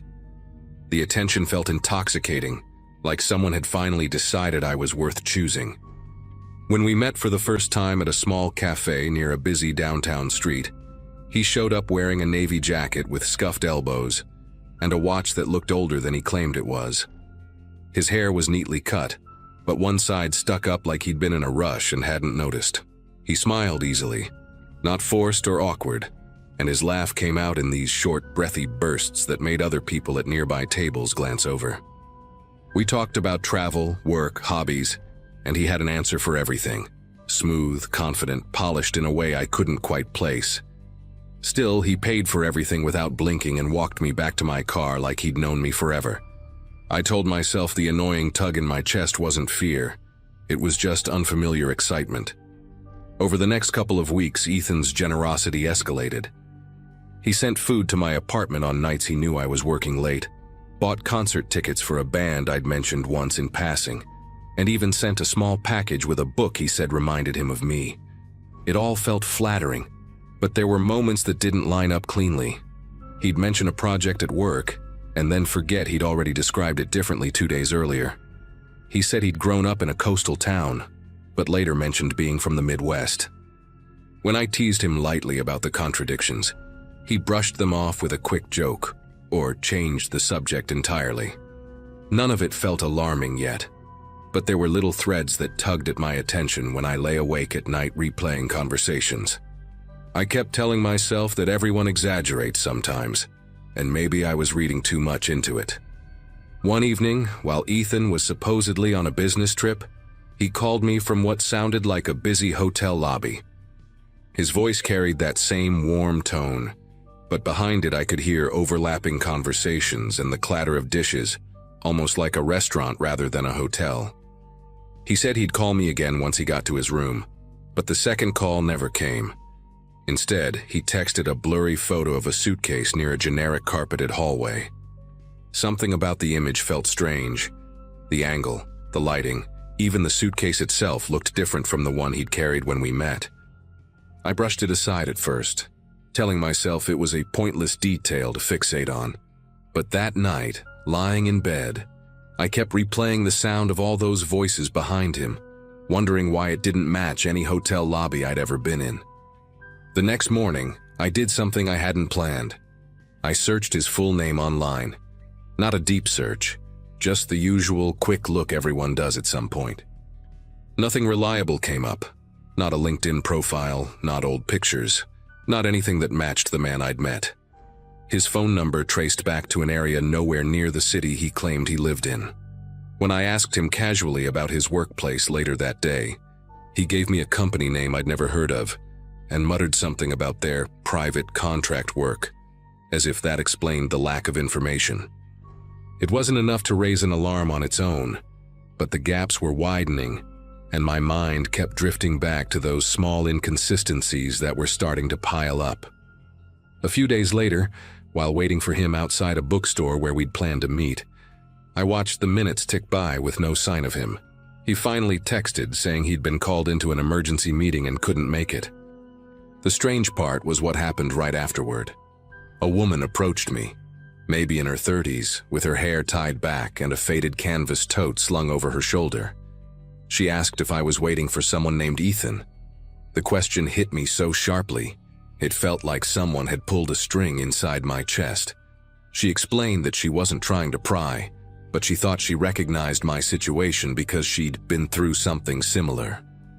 Before I could respond, she apologized and walked away briskly, disappearing into a crowd at the crosswalk. I didn't chase her. I just stood there holding my phone, wondering what exactly she had meant. That encounter shook me more than I wanted to admit, so that night I dug a little deeper. It started harmlessly, reverse image searching the pictures he'd sent me. 2 of them came up blank, but one matched an account that had been deleted years ago. The image tied to a username with barely any archived posts. The colors in the profile photo looked slightly altered, as if someone had edited it to appear newer. I tried searching his workplace again with different spellings, different keywords, and eventually I found an old forum thread where people mentioned a man using multiple identities tied to consulting work that didn't actually exist. No full names, no photos, but the descriptions lined up almost perfectly with Ethan's stories. My chest tensed as I read every line, feeling more and more like I'd stepped into a version of someone else's nightmare without realizing it. The turning point came when I messaged Ethan that I needed some time to think. I didn't accuse him of anything. I barely hinted at my doubts. Within minutes, his tone shifted. He went from affectionate to oddly defensive, insisting that he'd opened up more to me than to anyone else, and that he hoped I wasn't buying into rumors. I hadn't mentioned any rumors. His reaction felt strangely rehearsed, as if he'd given that same speech to someone else before. When I didn't reply right away, he sent a long paragraph about trust, timing, and how people love to tear down anyone who seems successful. Something in the way he wrote, too polished, too perfectly phrased, made the air in my apartment feel heavy. I set my phone down and didn't respond until the next day. When morning came, a message from an unknown number popped up on my screen. It was short, almost clipped. "Be careful. He did this to my cousin." No details, no name attached, just that sentence. A second text followed a minute later with a screenshot of a police bulletin, blurred, but clear enough to make out a familiar jawline and the slant of a crooked eyebrow. It wasn't Ethan's name underneath the photo, though. It was a completely different one. Seeing that picture, even with the poor resolution, sent a wave of realization through me. Ethan wasn't just bending the truth. He was built entirely out of lies.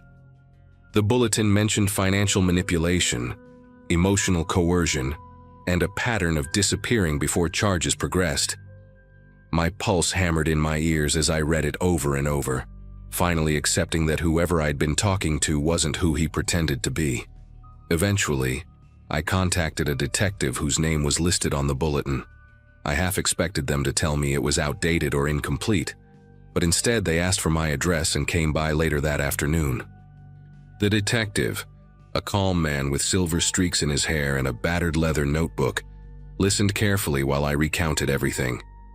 He told me the individual I knew as Ethan had cycled through at least 4 identities in recent years, and that multiple partners had come forward with stories disturbingly similar to mine.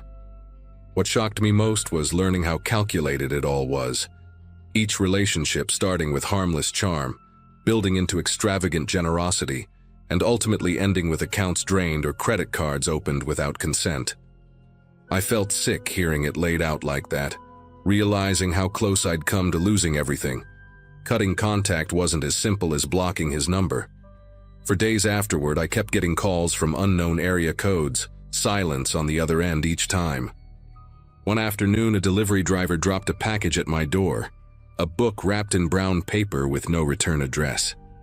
It was the same title Ethan had gifted me before, only this copy was brand new, still sealed in plastic. I reported it immediately, and the detective assured me they were tracking every attempt he made to reach out. Eventually, the calls stopped, and no more packages came.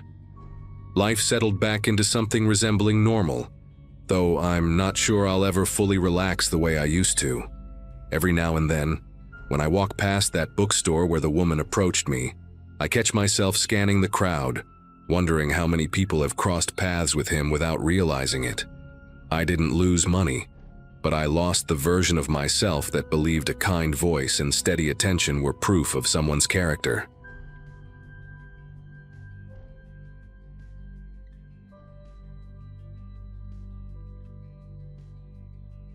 I remember that period of my life as a time when everything felt predictable in the best way.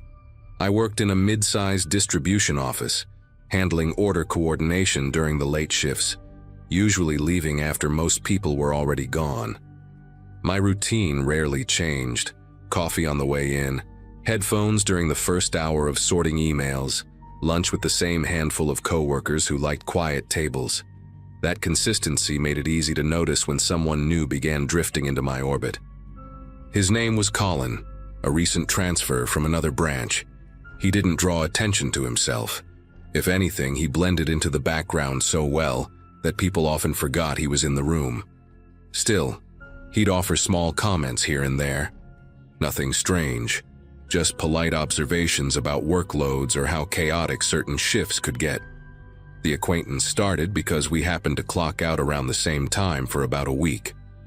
He'd walk beside me toward the staff exit, not talking much, and honestly, I didn't think anything of it. He didn't radiate confidence or charm.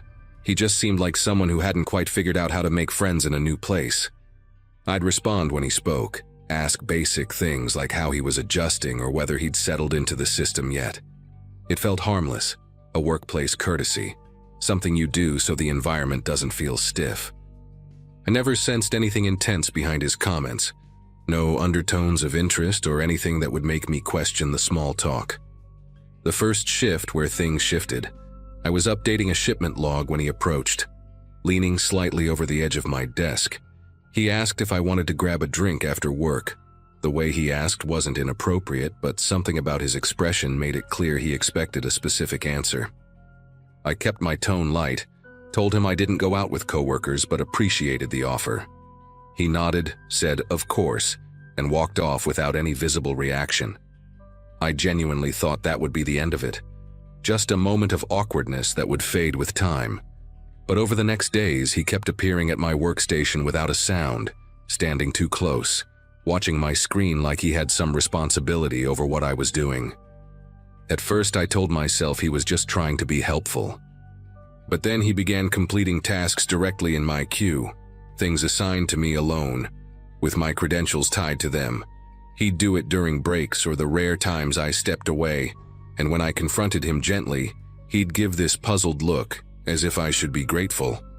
I overheard him telling another employee that we were basically together, and the casual tone he used made my chest tighten in a way I couldn't ignore. When I tried to put some distance between us, shorter replies, leaving the area more often, changing where I took breaks, he reacted by filing complaints against me. Accusations that I had cornered him, pressured him, sent inappropriate emails. Emails that investigators later showed me. Messages that looked like they came from my address but weren't written by me. The situation spiraled so quickly that I barely had time to process how absurd things were becoming. Security pulled me into a small conference room one afternoon, asking why I had emailed Colin messages implying I wanted to fix things between us privately. The timestamps matched moments when I was in meetings with multiple witnesses, but there they were on the logs, sent from my account. I remember sitting there trying to explain that I hadn't written any of it, and watching the supervisor's expression twist into this uncomfortable uncertainty, like he wanted to believe me but had no idea how to handle what he was seeing. Meanwhile, Colin kept acting like everything happening was just a normal dispute between coworkers. When I walked past him, he'd tilt his head slightly, as if we shared some secret no one else understood. After HR got involved, I thought things might slow down, but he started finding new ways to insert himself into places he didn't belong. The building had storage rooms that the cameras didn't fully cover, blind corners created by old shelving and poor installation. He began showing up in those exact spots whenever I passed through them alone. He wouldn't touch me, but he'd block part of the exit with his body, speaking softly, saying things like, "We could just talk if you stopped avoiding me." The worst part was how calculated it felt. Every time I changed my routine, different routes, different break times, he'd adapt, almost like he was mapping the building in real time through my movements. I started sticking close to coworkers, walking in groups, avoiding any hallway where I couldn't see both ends. Even then, he found ways to get to me.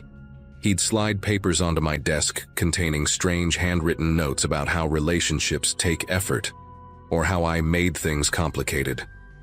My manager tried intervening once, but Colin just smiled awkwardly and acted confused, pretending he didn't understand why I interpreted his behavior as anything more than attempts at reconciliation. The unsettling part was how good he was at playing harmless. He knew exactly when to panic, when to act timid, when to look overwhelmed. Around others, he became this soft-spoken guy who just wanted to fix an imaginary conflict. The night everything peaked, I stayed later than planned to finish end-of-day reports. The building had that hollow quietness it gets after everyone leaves. Lights humming faintly, vents clicking. The kind of silence that makes every sound feel too sharp. I kept checking the hallway, half expecting him to appear, but my floor seemed empty. When I finally walked out to the parking lot, the air felt heavy, like a storm was building somewhere far away. My car sat alone near the back row, and even from a distance I noticed something about it looked wrong. The angle felt off, slightly slumped toward the ground in a way I couldn't ignore, but I didn't understand what was going on until I got closer. All 4 tires were sliced open, the cuts clean and deliberate, not the kind of damage you get from hitting debris. A piece of paper was tucked beneath the wiper, held in place by the breeze. I remember staring at it for a moment before picking it up, my pulse stumbling when I recognized his handwriting. The message read, "You don't get to leave until I say so." There was no signature, but it didn't need one. Every letter leaned forward in the exact same way as the notes he'd left on my desk. I backed away from the car instinctively, scanning the lot, half expecting him to step out from behind one of the pillars or from between the delivery trucks. I ran back toward the building, but the main doors had already locked for the night, leaving only the employee exit on the side. I hovered near the doorway, trying to call someone from security, but the signal in that corner of the lot always dropped to almost nothing. While I was waiting for the bar to fill enough to get a call through, I noticed movement near the fence. Just a shift of darkness, but enough to make my breath hitch. I ducked inside the stairwell and stayed there, listening for steps or voices. Nothing came. After a few minutes, one of the night shift supervisors returned from a smoke break and walked me to the security office, insisting I shouldn't go back out alone. They reviewed the cameras, but the lot angles were terrible, and the vandalism had happened just outside the visible range. When the investigators finally got involved, everything unraveled at once. They discovered he'd been accessing internal systems he shouldn't have touched, logging into schedule trackers, opening archived shift data, reviewing my time card history, even monitoring when my badge scanned through certain doors. The IT team found a pattern stretching back months, with him quietly building a profile of my routines. The worst discovery was that he had manipulated certain camera feeds during specific moments when he, coincidentally, bumped into me in those storage areas. He acted like all of this was a misunderstanding, claiming he just liked being prepared, but the digital trail was too thorough to dismiss as anything innocent. I ended up taking extended leave while the company handled the fallout. He was removed from the premises, escorted out in complete silence, not saying a word to anyone. The investigators told me he'd been planning his claim for far longer than anyone expected, but they wouldn't go into detail beyond that. I never saw him again after that night, and part of me still wonders what would have happened if his note hadn't been the thing that finally pushed everything into the open. I've changed jobs since then, changed routines, changed the way I move through spaces. Even now, whenever I walk through a quiet parking lot, I catch myself checking the corners, making sure no one is waiting in those patches of darkness just beyond the lights.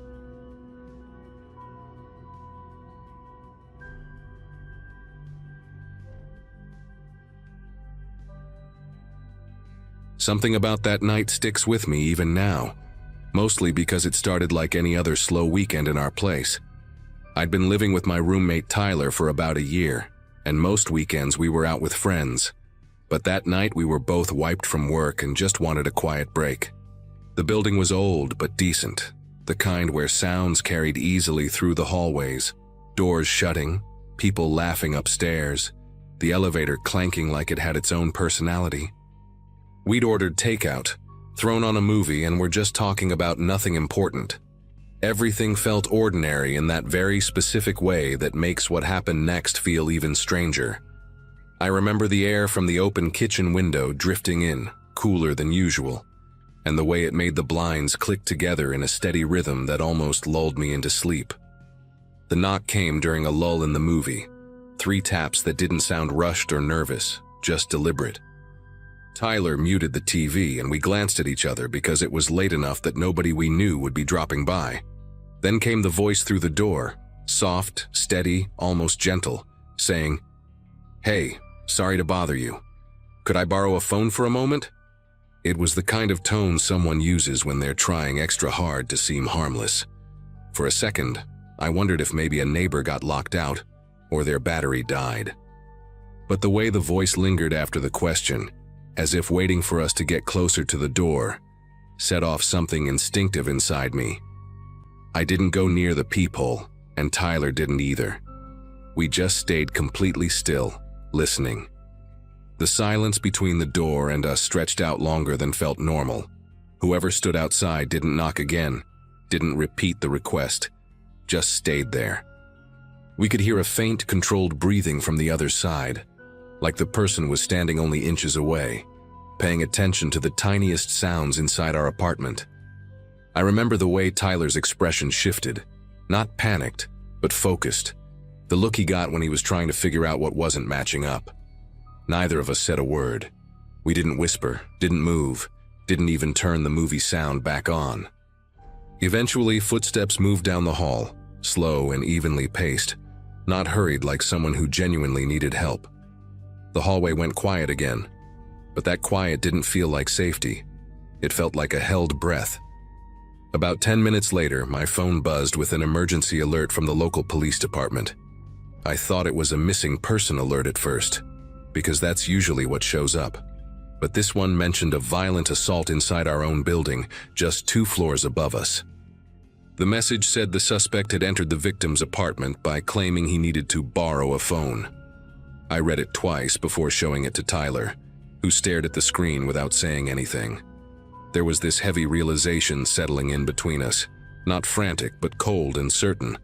That calm voice at our door had been the same man, and if we had answered, even just cracked the door to see who it was, our night would have gone in a completely different direction. We locked every door and window even though we were already on the inside, and for a while we just sat there listening to the building. Every little creak suddenly felt sharper, like the sounds had new meaning.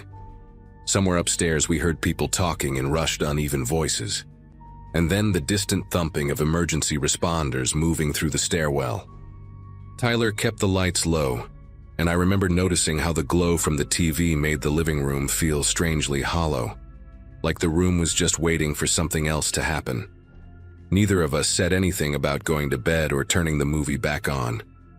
It was as if doing anything normal would break whatever thin barrier had kept that man from stepping into our home.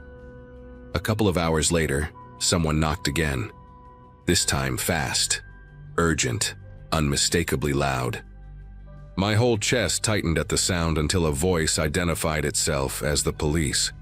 Tyler checked the peephole before opening the door just a crack, and 2 officers stood there in full uniform, clipboards in hand. One of them asked if we'd heard or seen anything unusual earlier in the night, mentioning the assault upstairs. When we told them about the soft-spoken man and his request, they exchanged a look that wasn't dramatic or exaggerated. Just a brief, knowing glance from 2 people who had already pieced together what was going on.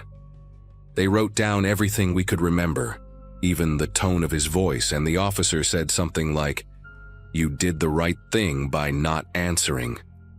Over the next few days, the building felt different. Neighbors who usually nodded politely in the hallway now lingered, asking if we'd heard anything new from the police. The woman who lived across from us, usually quiet and kept to herself, started checking in on us when she saw our door open. It was like the whole floor had suddenly woken up to how vulnerable we'd all been without realizing it. Tyler kept replaying the moment in his head, describing the exact timing of the knocks, wondering if the man had watched our lights from under the door. I couldn't shake the idea that he had picked us randomly, or worse, intentionally, and was just waiting to see if we made a single wrong move. The actual confirmation came from a detective who called me a week later. He explained that the attack hadn't been spontaneous. The man had been studying the building, choosing apartments based on who seemed likely to open the door late at night. He'd been posing as a distressed neighbor to test reactions, and the assault upstairs had happened after someone believed his story long enough to unlock their door. Hearing it laid out like that made my throat tighten. It wasn't just a close call. It was a moment where one tiny decision, staying silent, had kept something terrible from crossing our threshold. I hung up the phone and just sat there, staring at the door like it had become a living thing with its own history now. For a long time after that call, evenings in the apartment didn't feel the same. I found myself paying attention to sounds I never noticed before. The elevator slowing to a stop, the soft tap of pipes cooling at night, the shuffle of someone passing our door on their way to the trash chute.